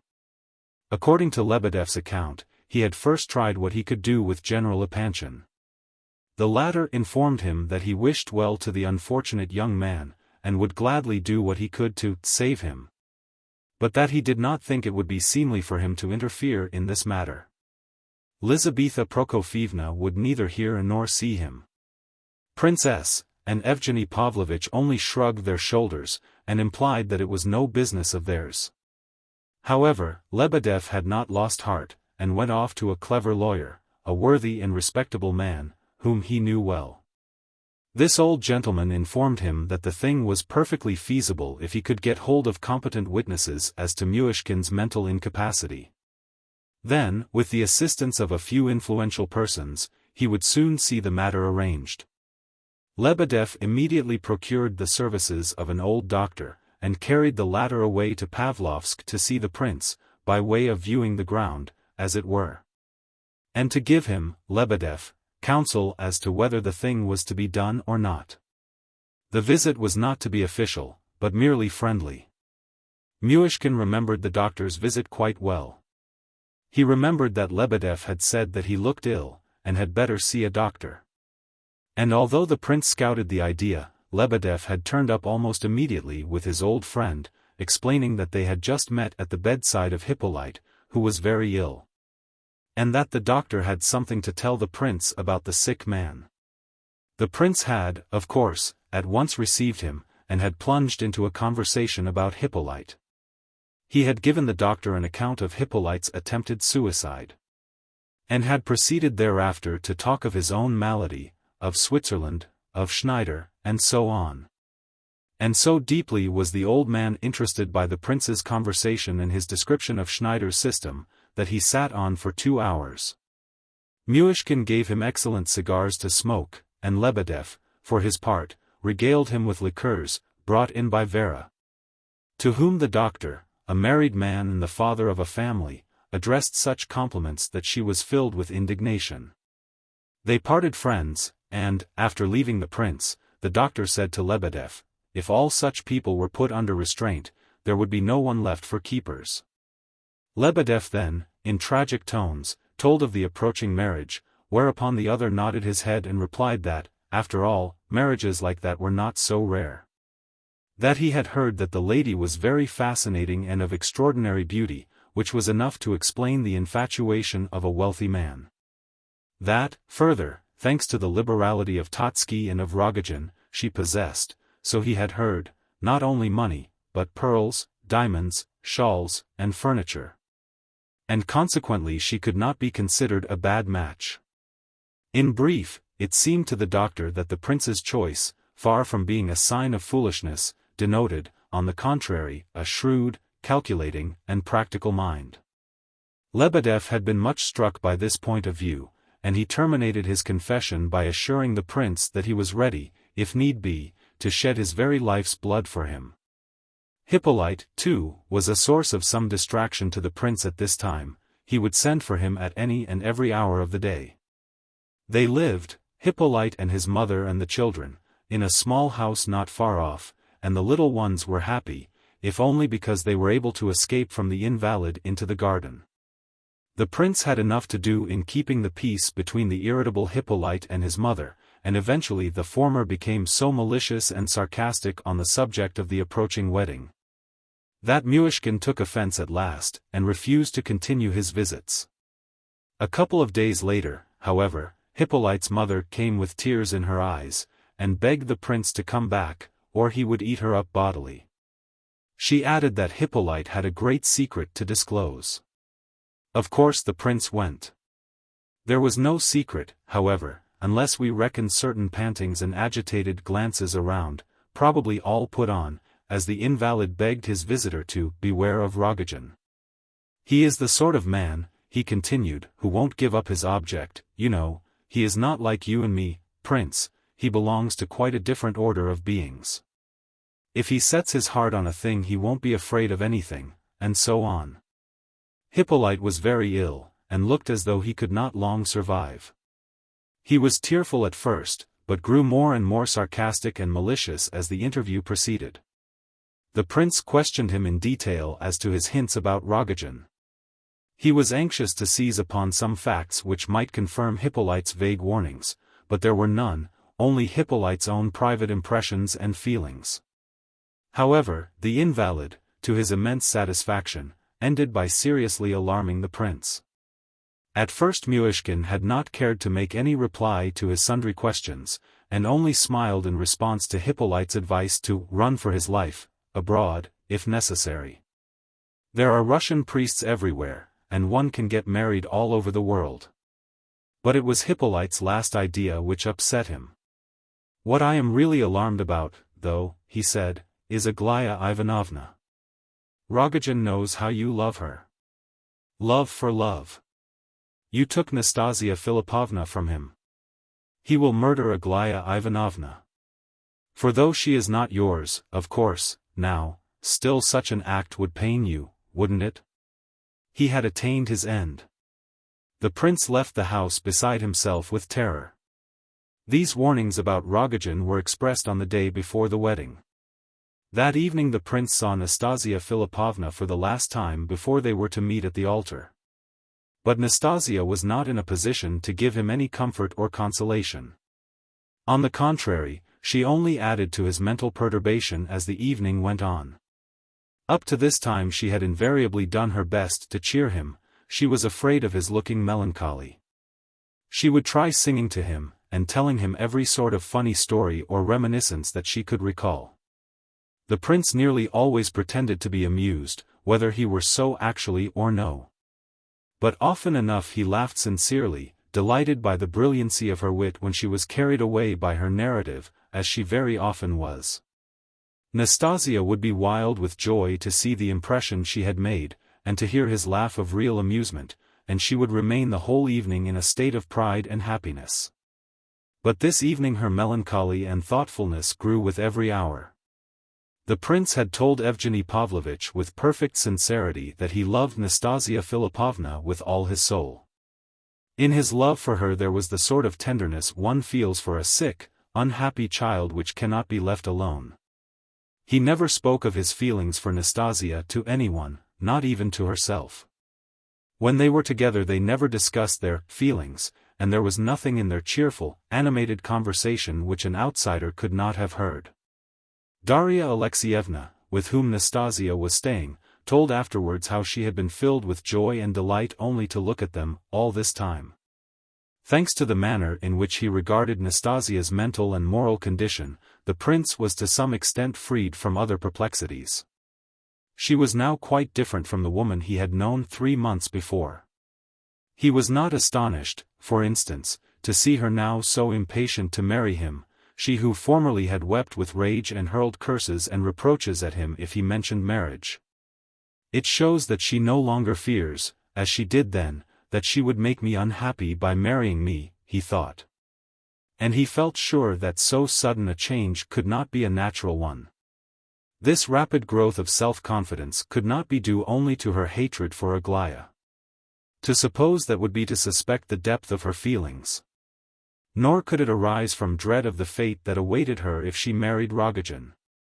These causes, indeed, as well as others, might have played a part in it, but the true reason, Myshkin decided, was the one he had long suspected, that the poor sick soul had come to the end of its forces. Yet this was an explanation that did not procure him any peace of mind. At times he seemed to be making violent efforts to think of nothing, and one would have said that he looked on his marriage as an unimportant formality, and on his future happiness as a thing not worth considering. As to conversations such as the one held with Evgeny Pavlovitch, he avoided them as far as possible, feeling that there were certain objections to which he could make no answer. The prince had observed that Nastasia knew well enough what Aglaya was to him. He never spoke of it, but he had seen her face when she had caught him starting off for the Epanchins' house on several occasions. When the Epanchins left Pavlovsk, she had beamed with radiance and happiness. Unsuspicious and unobservant as he was, he had feared at that time that Nastasia might have some scheme in her mind for a scene or scandal which would drive Aglaya out of Pavlovsk. She had encouraged the rumors and excitement among the inhabitants of the place as to her marriage with the prince, in order to annoy her rival. And, finding it difficult to meet the Epanchins anywhere, she had, on one occasion, taken him for a drive past their house. He did not observe what was happening until they were almost passing the windows, when it was too late to do anything. He said nothing, but for 2 days afterwards he was ill. Nastasia did not try that particular experiment again.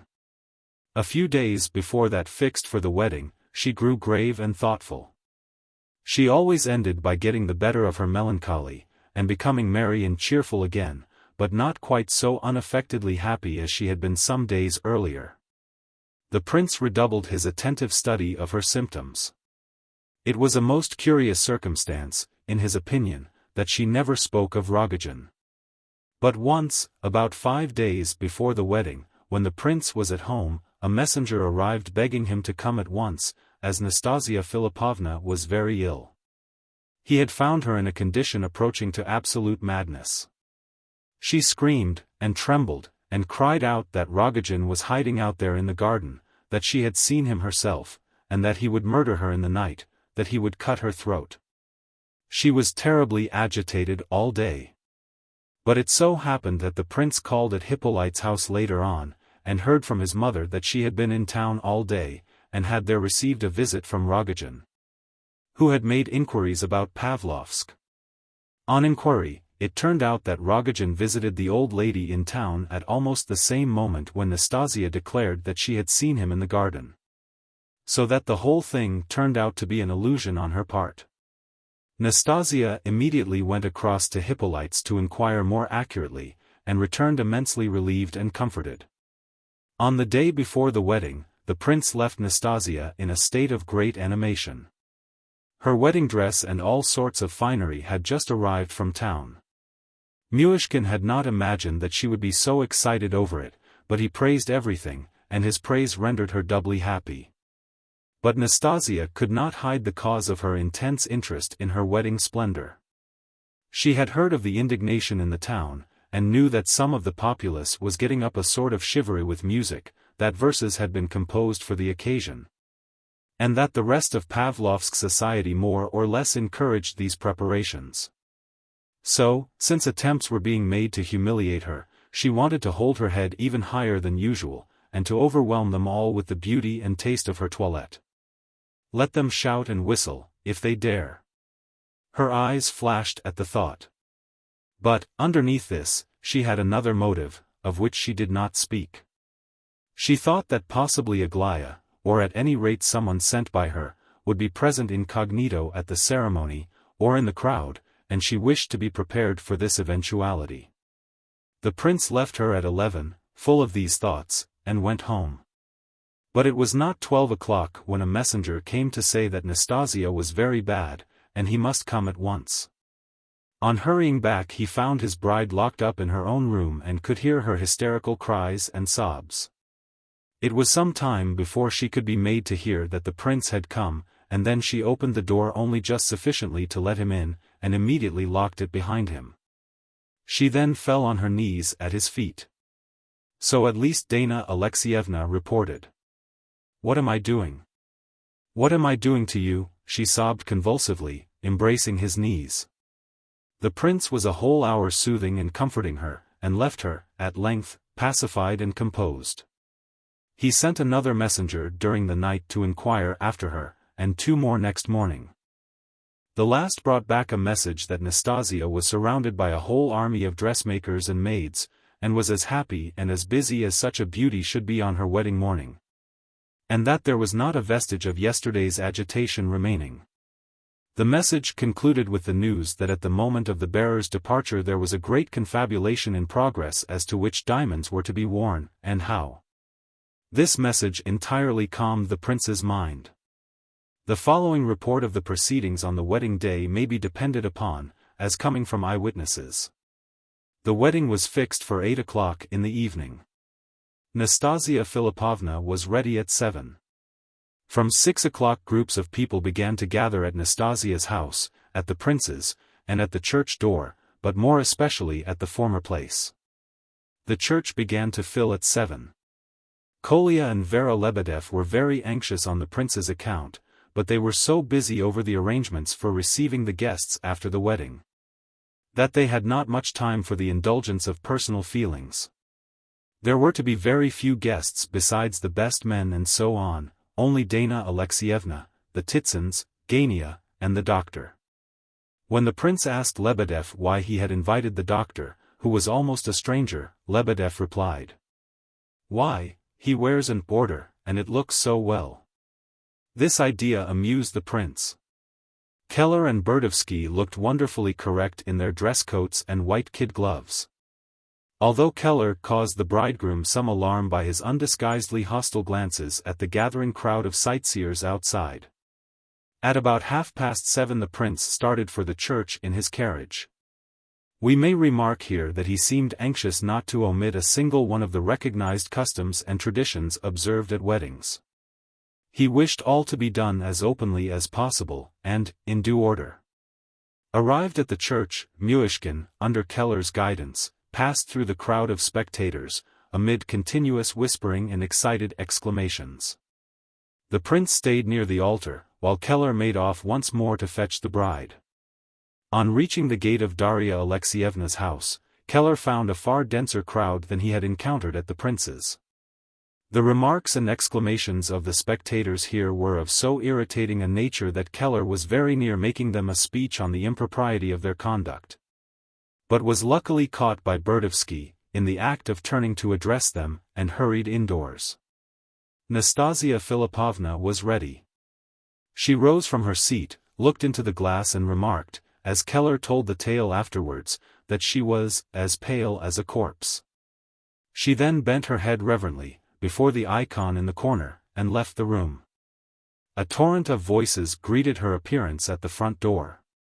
The crowd whistled, clapped its hands, and laughed and shouted, but in a moment or two isolated voices were distinguishable.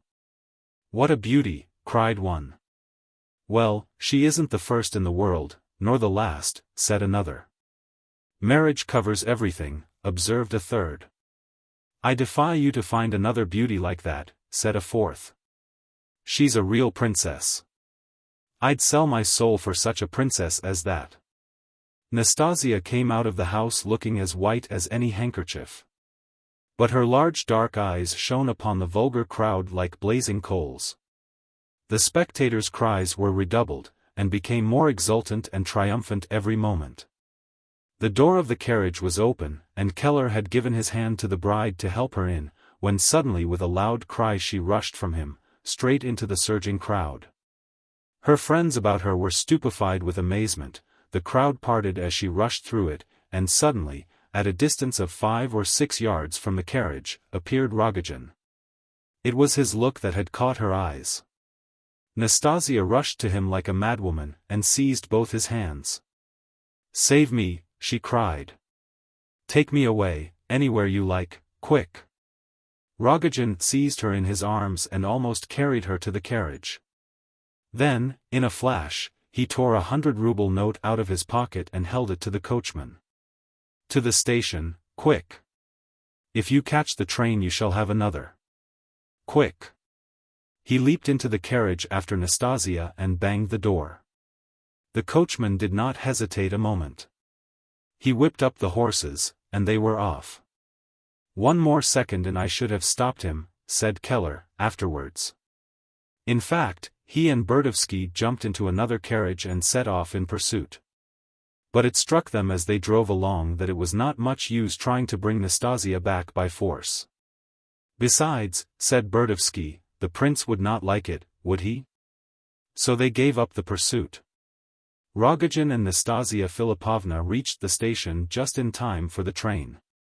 As he jumped out of the carriage and was almost on the point of entering the train, Rogojin accosted a young girl standing on the platform and wearing an old-fashioned, but respectable-looking black cloak and a silk handkerchief over her head.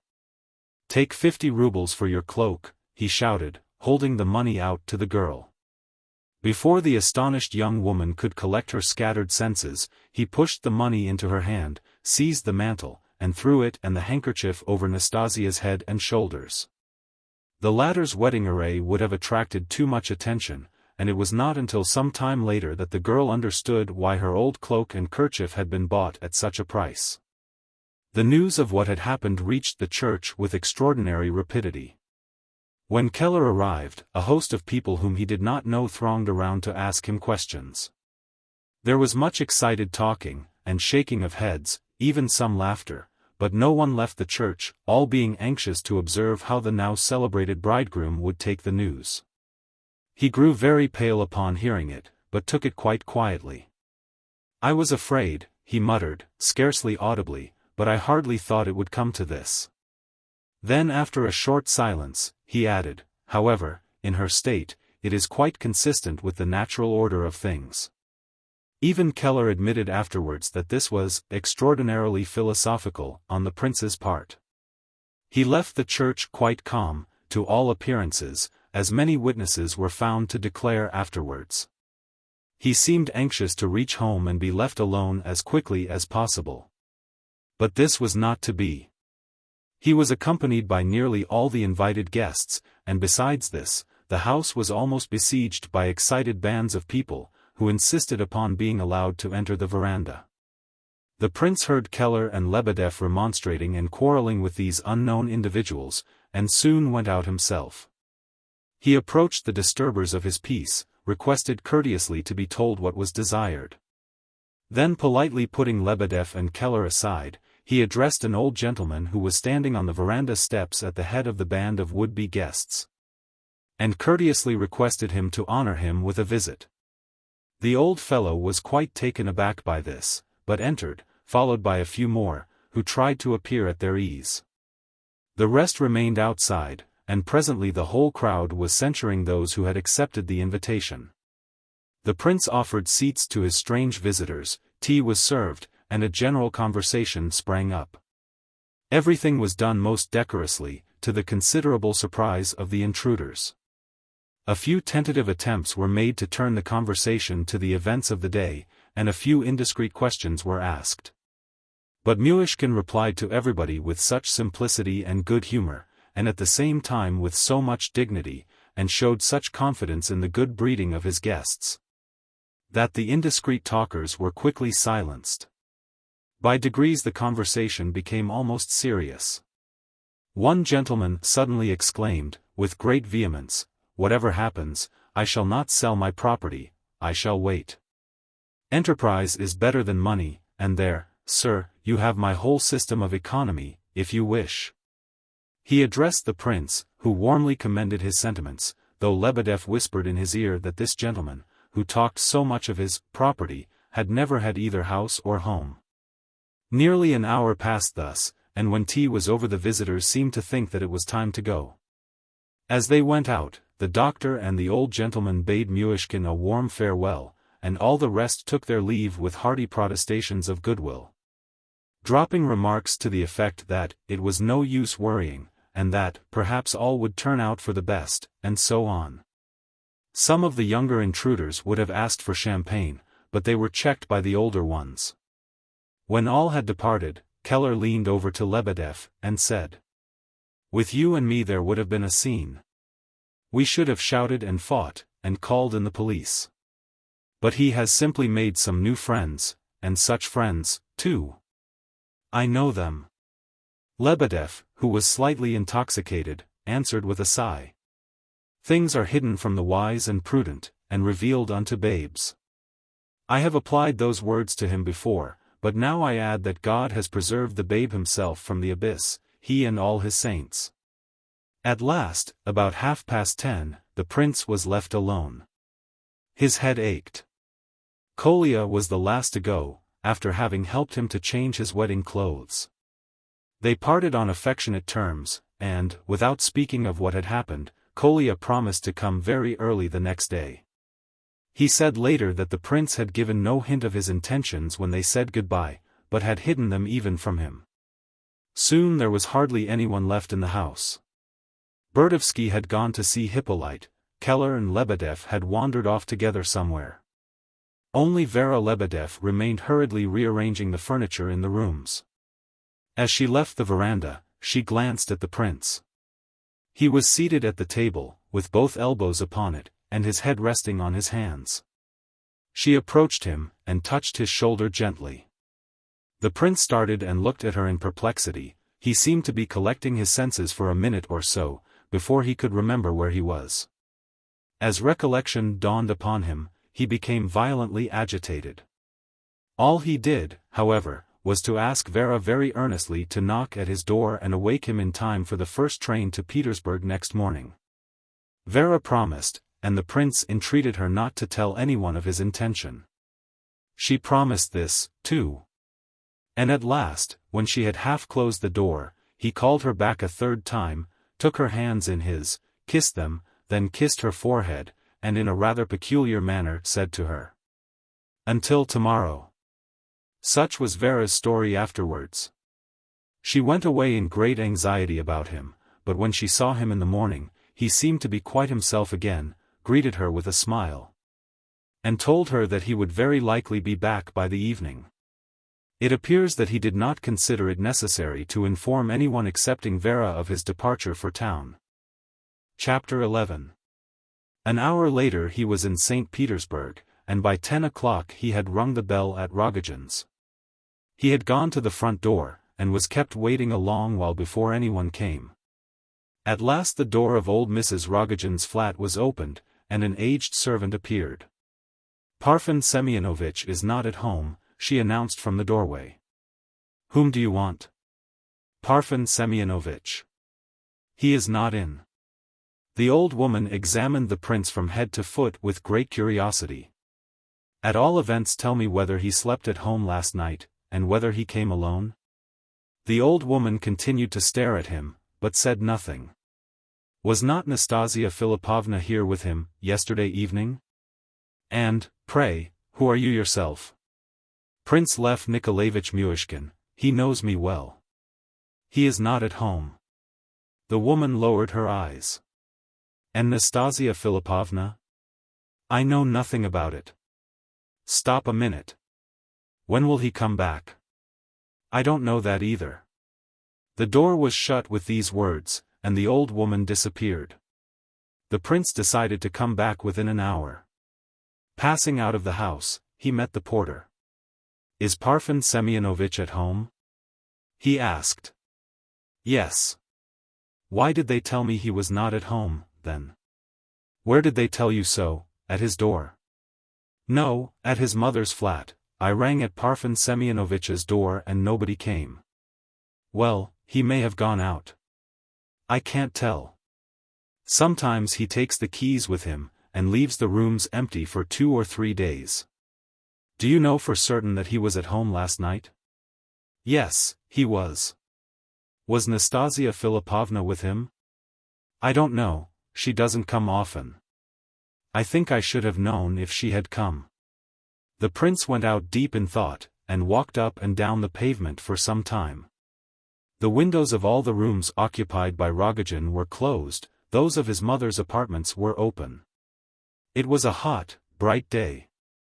The prince crossed the road in order to have a good look at the windows again. Not only were Rogojin's closed, but the white blinds were all down as well. He stood there for a minute and then, suddenly and strangely enough, it seemed to him that a little corner of one of the blinds was lifted. And Rogojin's face appeared for an instant and then vanished. He waited another minute, and decided to go and ring the bell once more. However, he thought better of it again and put it off for an hour. The chief object in his mind at this moment was to get as quickly as he could to Nastasia Philipovna's lodging. He remembered that, not long since, when she had left Pavlovsk at his request, he had begged her to put up in town at the house of a respectable widow, who had well-furnished rooms to let, near the Ismailovsky barracks. Probably Nastasia had kept the rooms when she came down to Pavlovsk this last time, and most likely she would have spent the night in them, Rogojin having taken her straight there from the station. The prince took a droshky. It struck him as he drove on that he ought to have begun by coming here, since it was most improbable that Rogojin should have taken Nastasia to his own house last night. He remembered that the porter said she very rarely came at all, so that it was still less likely that she would have gone there so late at night. Vainly trying to comfort himself with these reflections, the prince reached the Ismailovsky barracks more dead than alive. To his consternation, the good people at the lodgings had not only heard nothing of Nastasia, but all came out to look at him as if he were a marvel of some sort. The whole family, of all ages, surrounded him, and he was begged to enter. He guessed at once that they knew perfectly well who he was, and that yesterday ought to have been his wedding day. And further that they were dying to ask about the wedding, and especially about why he should be here now. Inquiring for the woman who in all reasonable human probability might have been expected to be with him in Pavlovsk. He satisfied their curiosity, in as few words as possible, with regard to the wedding. But their exclamations and sighs were so numerous and sincere that he was obliged to tell the whole story, in a short form, of course. The advice of all these agitated ladies was that the prince should go at once and knock at Rogojin's until he was let in, and when let in insist upon a substantial explanation of everything. If Rogojin was really not at home, the prince was advised to go to a certain house, the address of which was given, where lived a German lady, a friend of Nastasia Philippovna's. It was possible that she might have spent the night there in her anxiety to conceal herself. The prince rose from his seat in a condition of mental collapse. The good ladies reported afterwards that his pallor was terrible to see, and his legs seemed to give way underneath him. With difficulty he was made to understand that his new friends would be glad of his address, in order to act with him if possible. After a moment's thought he gave the address of the small hotel, on the stairs of which he had had a fit some 5 weeks since. He then set off once more for Rogojin's. This time they neither opened the door at Rogojin's flat nor at the one opposite. The prince found the porter with difficulty, but when found, the man would hardly look at him or answer his questions, pretending to be busy. Eventually, however, he was persuaded to reply so far as to state that Rogojin had left the house early in the morning and gone to Pavlovsk, and that he would not return today at all. "I shall wait. He may come back this evening. He may not be home for a week." Then, at all events, he did sleep here, did he? Well, he did sleep here, yes. All this was suspicious and unsatisfactory. Very likely the porter had received new instructions during the interval of the prince's absence, his manner was so different now. He had been obliging, now he was as obstinate and silent as a mule. However, the prince decided to call again in a couple of hours, and after that to watch the house, in case of need. His hope was that he might yet find Nastasia at the address which he had just received. To that address he now set off at full speed. But alas! At the German lady's house they did not even appear to understand what he wanted. After a while, by means of certain hints, he was able to gather that Nastasia must have had a quarrel with her friend 2 or 3 weeks ago. Since which date the latter had neither heard nor seen anything of her. He was given to understand that the subject of Nastasia's present whereabouts was not of the slightest interest to her, and that Nastasia might marry all the princes in the world for all she cared. So Myshkin took his leave hurriedly. It struck him now that she might have gone away to Moscow just as she had done the last time, and that Rogojin had perhaps gone after her, or even with her. If only he could find some trace. However, he must take his room at the hotel, and he started off in that direction. Having engaged his room, he was asked by the waiter whether he would take dinner. Replying mechanically in the affirmative, he sat down and waited, but it was not long before it struck him that dining would delay him. Enraged at this idea, he started up, crossed the dark passage, which filled him with horrible impressions and gloomy forebodings, and set out once more for Rogojin's. Rogojin had not returned, and no one came to the door. He rang at the old lady's door opposite, and was informed that Parfen Semyonovitch would not return for 3 days. The curiosity with which the old servant stared at him again impressed the prince disagreeably. He could not find the porter this time at all.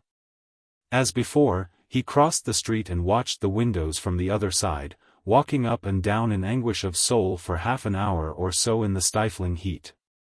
Nothing stirred. The blinds were motionless. Indeed, the prince began to think that the apparition of Rogojin's face could have been nothing but fancy. Soothed by this thought, he drove off once more to his friends at the Ismailovsky barracks. He was expected there.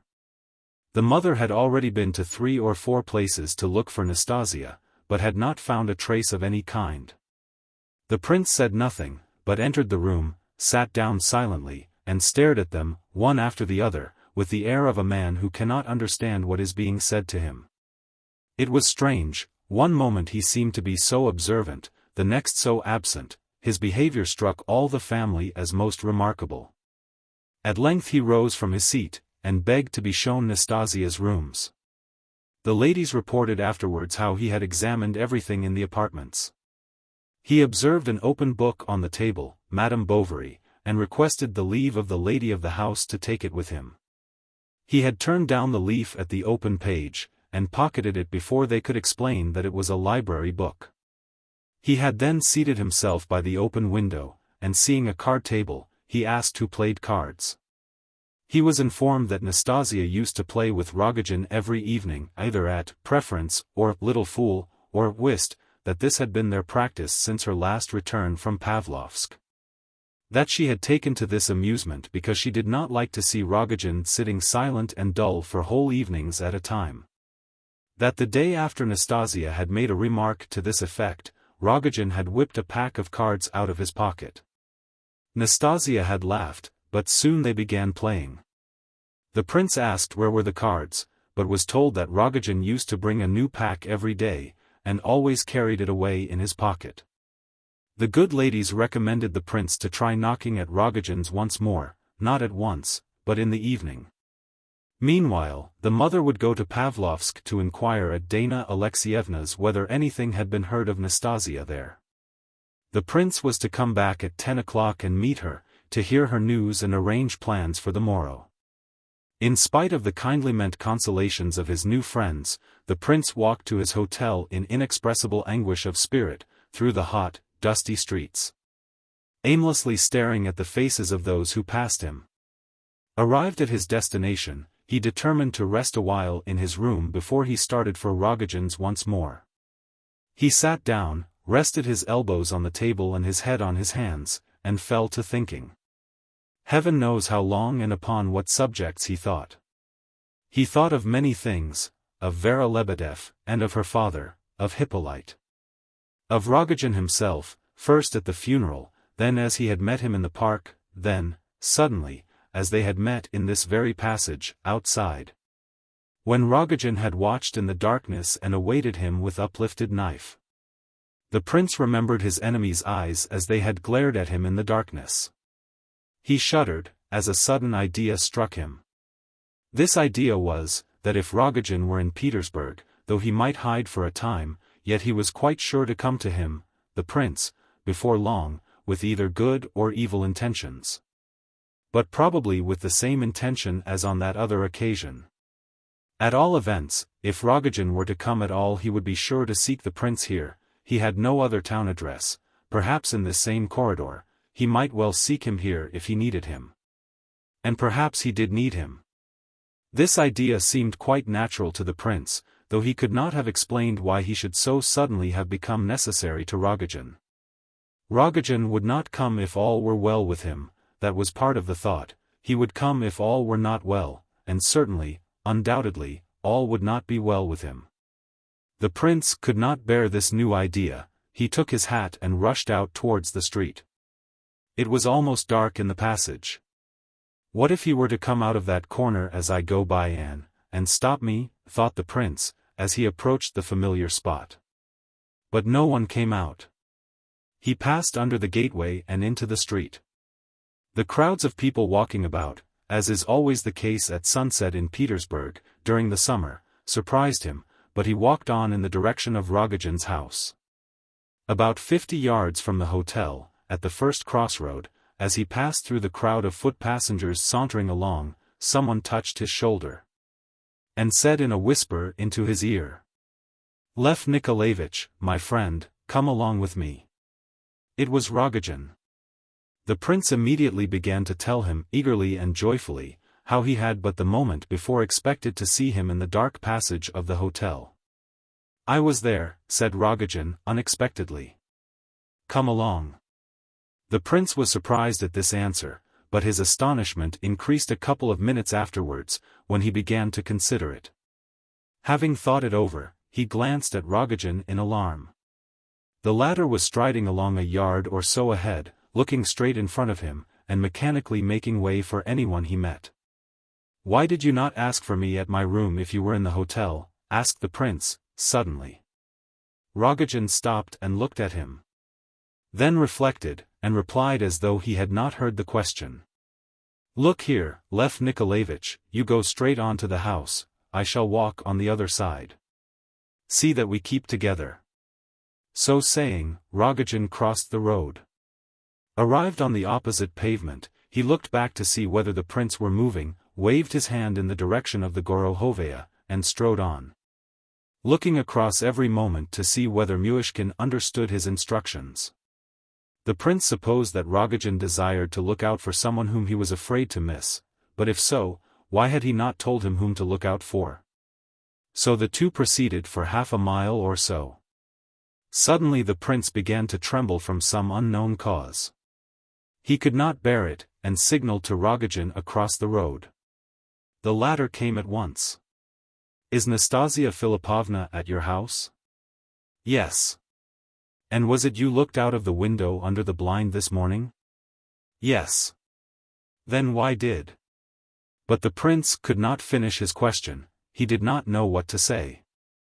Besides this, his heart was beating so that he found it difficult to speak at all. Rogojin was silent also and looked at him as before, with an expression of deep thoughtfulness. "Well, I'm going," he said, at last, preparing to recross the road.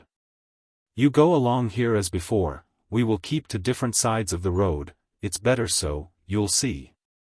When they reached the Gorohovaya, and came near the house, the prince's legs were trembling so that he could hardly walk. It was about 10 o'clock. The old lady's windows were open, as before. Rogojin's were all shut, and in the darkness the white blinds showed whiter than ever. Rogojin and the prince each approached the house on his respective side of the road. Rogojin, who was on the near side, beckoned the prince across. He went over to the doorway. "Even the porter does not know that I have come home now. I told him, and told them at my mother's too, that I was off to Pavlovsk," said Rogojin, with a cunning and almost satisfied smile. "We'll go in quietly and nobody will hear us." He had the key in his hand.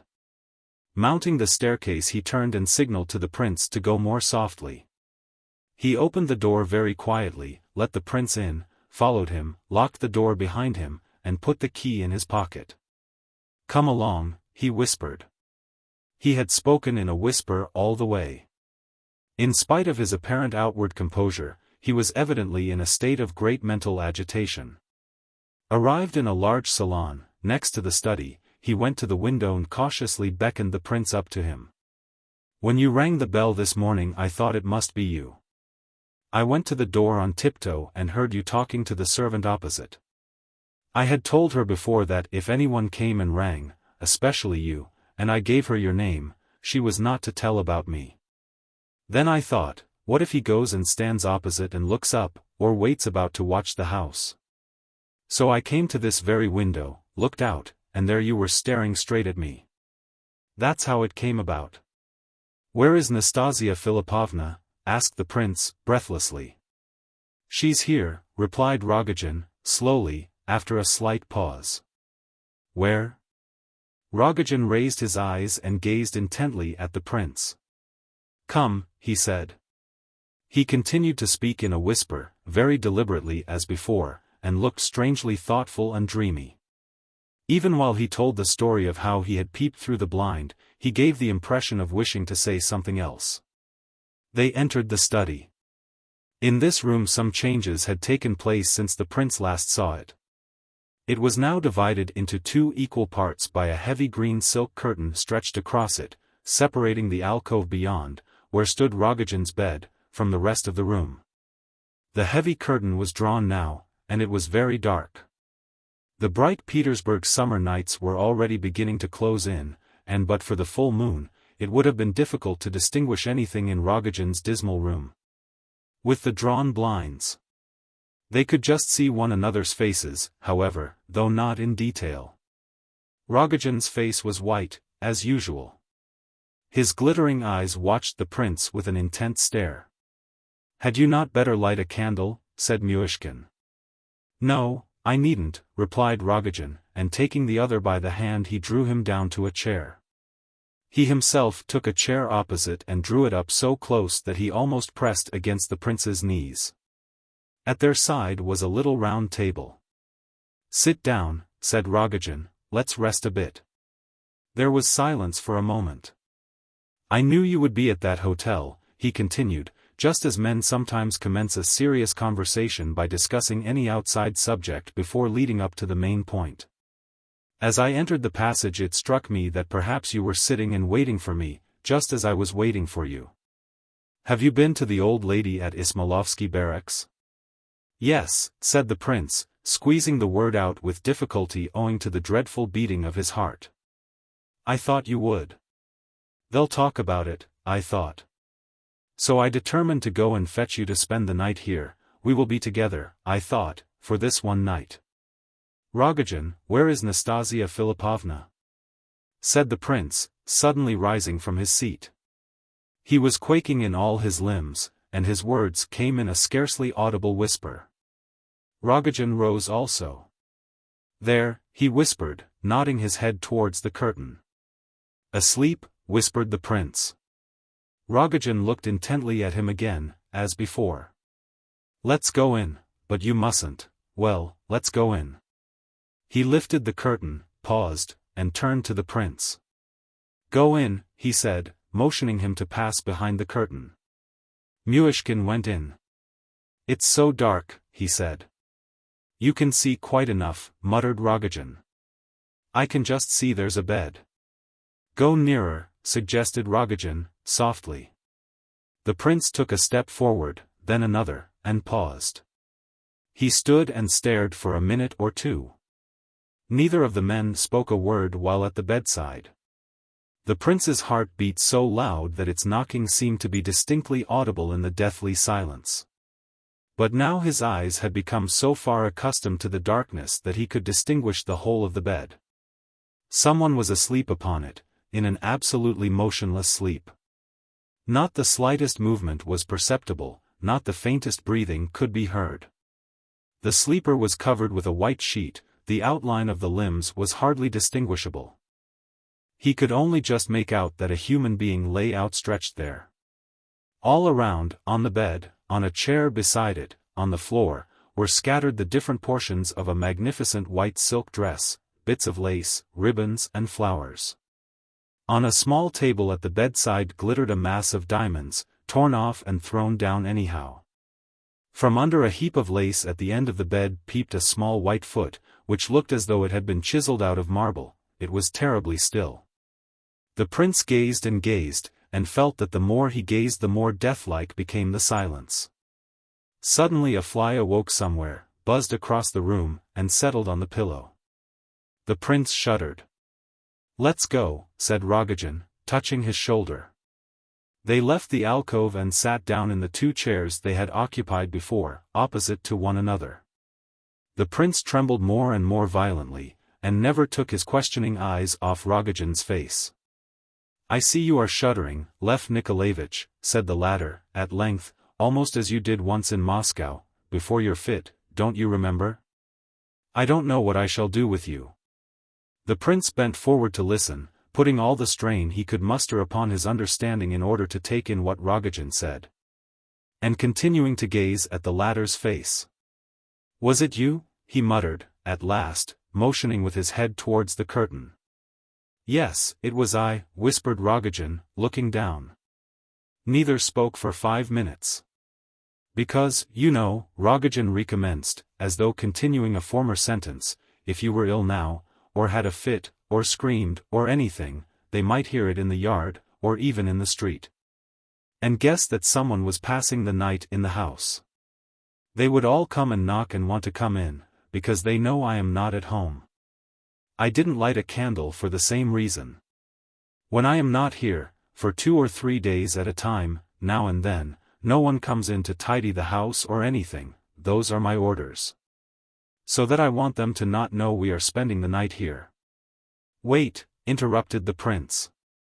I asked both the porter and the woman whether Nastasia Philippovna had spent last night in the house, so they knew. I know you asked. I told them that she had called in for 10 minutes, and then gone straight back to Pavlovsk. No one knows she slept here. Last night we came in just as carefully as you and I did today. I thought as I came along with her that she would not like to creep in so secretly, but I was quite wrong. She whispered, and walked on tiptoe. She carried her skirt over her arm, so that it shouldn't rustle, and she held up her finger at me on the stairs, so that I shouldn't make a noise. It was you she was afraid of. She was mad with terror in the train, and she begged me to bring her to this house. I thought of taking her to her rooms at the Ismailovsky barracks first, but she wouldn't hear of it. She said, no, not there, he'll find me out at once there. Take me to your own house, where you can hide me, and tomorrow we'll set off for Moscow. Thence she would go to Oral, she said. When she went to bed, she was still talking about going to Oral. Wait. What do you intend to do now, Parfen? Well, I'm afraid of you. You shudder and tremble so. We'll pass the night here together. There are no other beds besides that one, but I've thought how we'll manage. I'll take the cushions off all the sofas, and lay them down on the floor, up against the curtain here, for you and me, so that we shall be together. For if they come in and look about now, they'll find her, and carry her away, and they'll be asking me questions, and I shall say I did it, and then they'll take me away, too. Don't you see? So let her lie close to us, close to you and me. Yes, yes, agreed the prince, warmly. So we will not say anything about it, or let them take her away. Not for anything, cried the other. No, no, no. So I had decided, my friend, not to give her up to anyone, continued Rogojin. We'll be very quiet. I have only been out of the house 1 hour all day, all the rest of the time I have been with her. I dare say the air is very bad here. It is so hot. Do you find it bad? I don't know, perhaps, by morning it will be.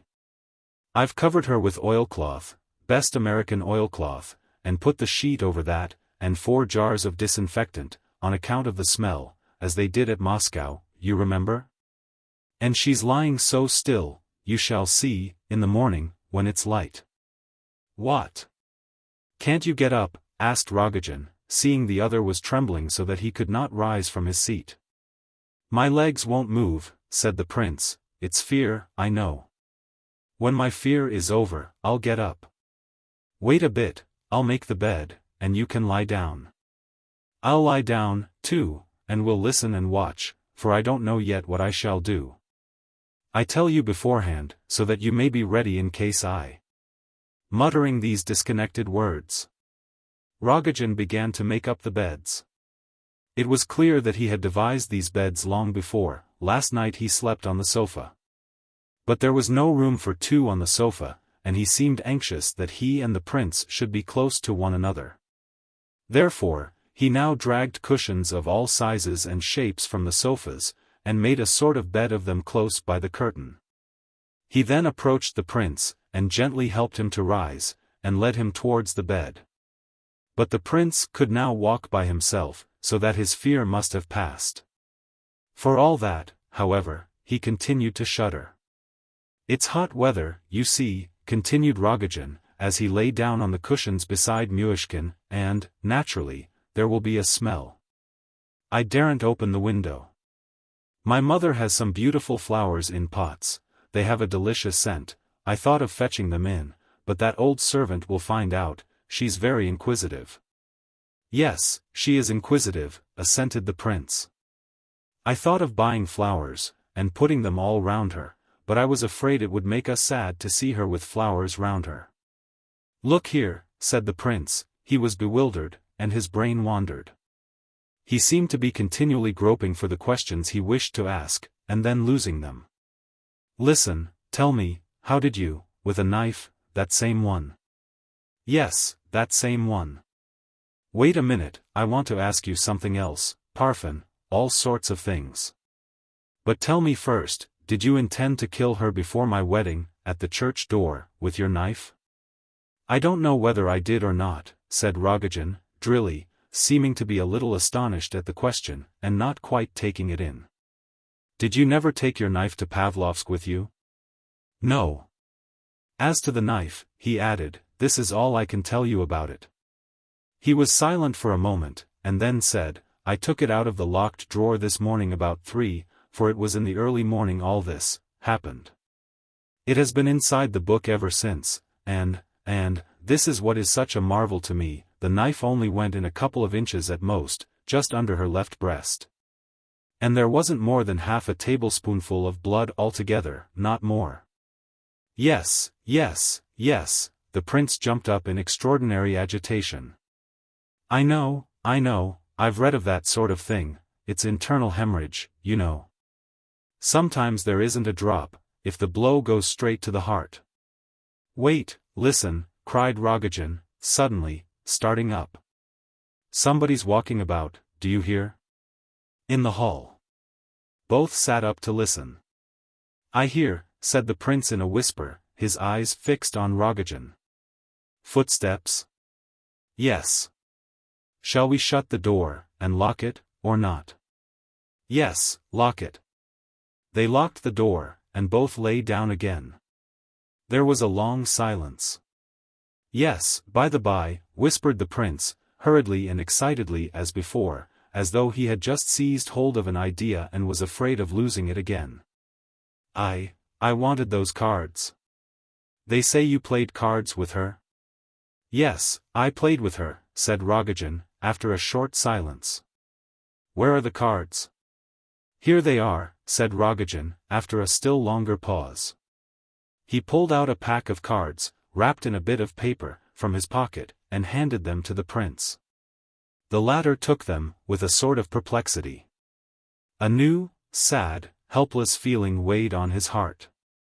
He had suddenly realized that not only at this moment, but for a long while, he had not been saying what he wanted to say, had not been acting as he wanted to act. And that these cards which he held in his hand, and which he had been so delighted to have at first, were now of no use, no use. He rose, and wrung his hands. Rogojin lay motionless, and seemed neither to hear nor see his movements, but his eyes blazed in the darkness, and were fixed in a wild stare. The prince sat down on a chair, and watched him in alarm. Half an hour went by. Suddenly Rogojin burst into a loud abrupt laugh, as though he had quite forgotten that they must speak in whispers. "That officer, that young officer, don't you remember that fellow at the band? Ha, ha, ha. Didn't she whip him smartly, The prince jumped up from his seat in renewed terror. When Rogojin quieted down, which he did at once, the prince bent over him, sat down beside him, and with painfully beating heart and still more painful breath, watched his face intently. Rogojin never turned his head, and seemed to have forgotten all about him. The prince watched and waited. Time went on, it began to grow light. Rogojin began to wander, muttering disconnectedly. Then he took to shouting and laughing. The prince stretched out a trembling hand and gently stroked his hair and his cheeks, he could do nothing more. His legs trembled again and he seemed to have lost the use of them. A new sensation came over him, filling his heart and soul with infinite anguish. Meanwhile the daylight grew full and strong. And at last the prince lay down, as though overcome by despair, and laid his face against the white, motionless face of Rogojin.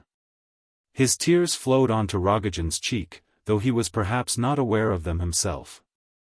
At all events when, after many hours, the door was opened and people thronged in, they found the murderer unconscious and in a raging fever. The prince was sitting by him, motionless, and each time that the sick man gave a laugh, or a shout, he hastened to pass his own trembling hand over his companion's hair and cheeks, as though trying to soothe and quiet him. But alas! He understood nothing of what was said to him, and recognized none of those who surrounded him. If Schneider himself had arrived then and seen his former pupil and patient, remembering the prince's condition during the first year in Switzerland, he would have flung up his hands, despairingly, and cried, as he did then, "An idiot!" Chapter 12. When the widow hurried away to Pavlovsk, she went straight to Darya Alexeyevna's house, and telling all she knew, threw her into a state of great alarm. Both ladies decided to communicate at once with Lebedev, who, as the friend and landlord of the prince, was also much agitated. Vera Lebedev told all she knew, and by Lebedev's advice it was decided that all three should go to Petersburg as quickly as possible, in order to avert what might so easily happen. This is how it came about that at 11 o'clock next morning Rogojin's flat was opened by the police in the presence of Lebedev, the two ladies, and Rogojin's own brother, who lived in the wing. The evidence of the porter went further than anything else towards the success of Lebedev in gaining the assistance of the police. He declared that he had seen Rogojin return to the house last night, accompanied by a friend, and that both had gone upstairs very secretly and cautiously. After this there was no hesitation about breaking open the door, since it could not be got open in any other way. Rogojin suffered from brain fever for 2 months. When he recovered from the attack he was at once brought up on trial for murder. He gave full, satisfactory, and direct evidence on every point. And the prince's name was, thanks to this, not brought into the proceedings. Rogojin was very quiet during the progress of the trial. He did not contradict his clever and eloquent counsel, who argued that the brain fever, or inflammation of the brain, was the cause of the crime, clearly proving that this malady had existed long before the murder was perpetrated, and had been brought on by the sufferings of the accused. But Rogojin added no words of his own in confirmation of this view, and as before, he recounted with marvelous exactness the details of his crime. He was convicted, but with extenuating circumstances, and condemned to hard labor in Siberia for 15 years. He heard his sentence grimly, silently, and thoughtfully. His colossal fortune, with the exception of the comparatively small portion wasted in the first wanton period of his inheritance, went to his brother, to the great satisfaction of the latter. The old lady, Rogojin's mother, is still alive, and remembers her favorite son Parfen sometimes, but not clearly. God spared her the knowledge of this dreadful calamity which had overtaken her house. Lebedev, Keller, Gania, Titson, and many other friends of ours continue to live as before.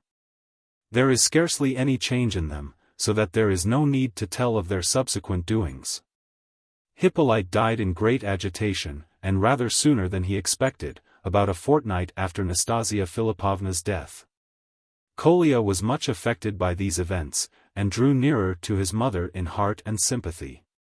Nina Alexandrovna is anxious, because he is thoughtful beyond his years, but he will, we think, make a useful and active man.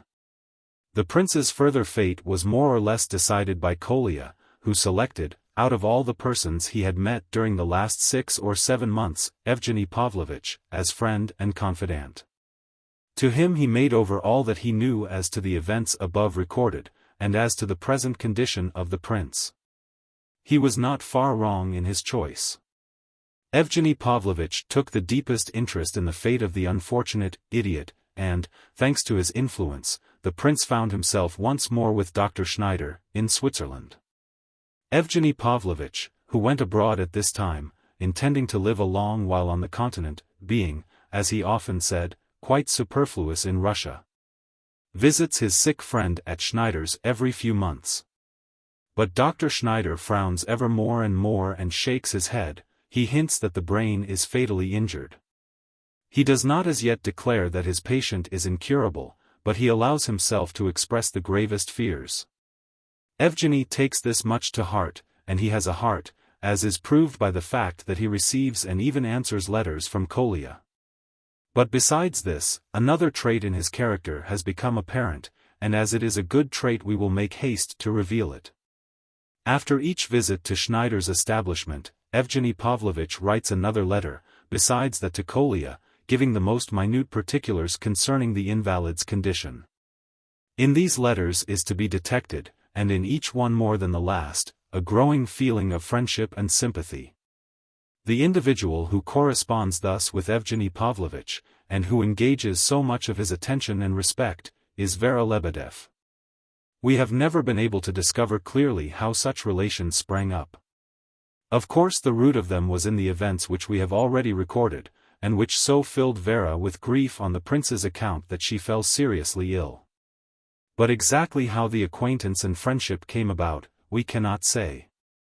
We have spoken of these letters chiefly because in them is often to be found some news of the Epanchin family, and of Aglaya in particular. Evgeny Pavlovitch wrote of her from Paris, that after a short and sudden attachment to a certain Polish count, an exile, she had suddenly married him, quite against the wishes of her parents. Though they had eventually given their consent through fear of a terrible scandal. Then, after a 6 months' silence, Evgeny Pavlovitch informed his correspondent, in a long letter, full of detail, that while paying his last visit to Dr. Schneider's establishment, he had there come across the whole Epanchin family, excepting the general, who had remained in St. Petersburg, and Prince S. The meeting was a strange one. They all received Evgeny Pavlovitch with effusive delight. Adelaida and Alexandra were deeply grateful to him for his angelic kindness to the unhappy prince. Lizaveta Prokofievna, when she saw poor Myshkin, in his enfeebled and humiliated condition, had wept bitterly. Apparently all was forgiven him.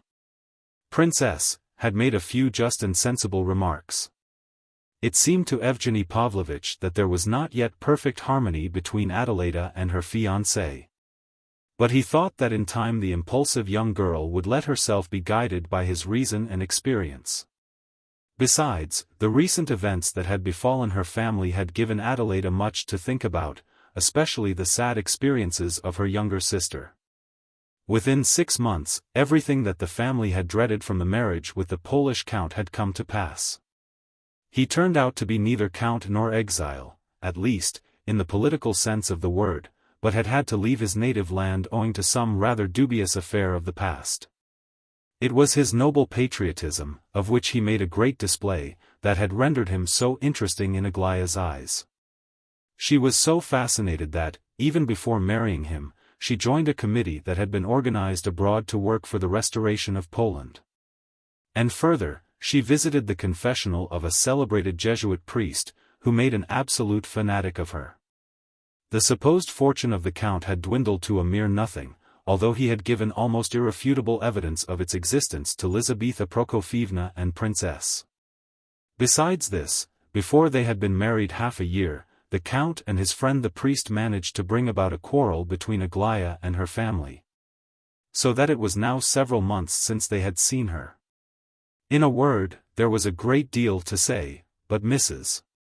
Epanchin and her daughters, and even Prince S., were still so much distressed by Aglaya's latest infatuations and adventures, that they did not care to talk of them. Though they must have known that Evgeny knew much of the story already.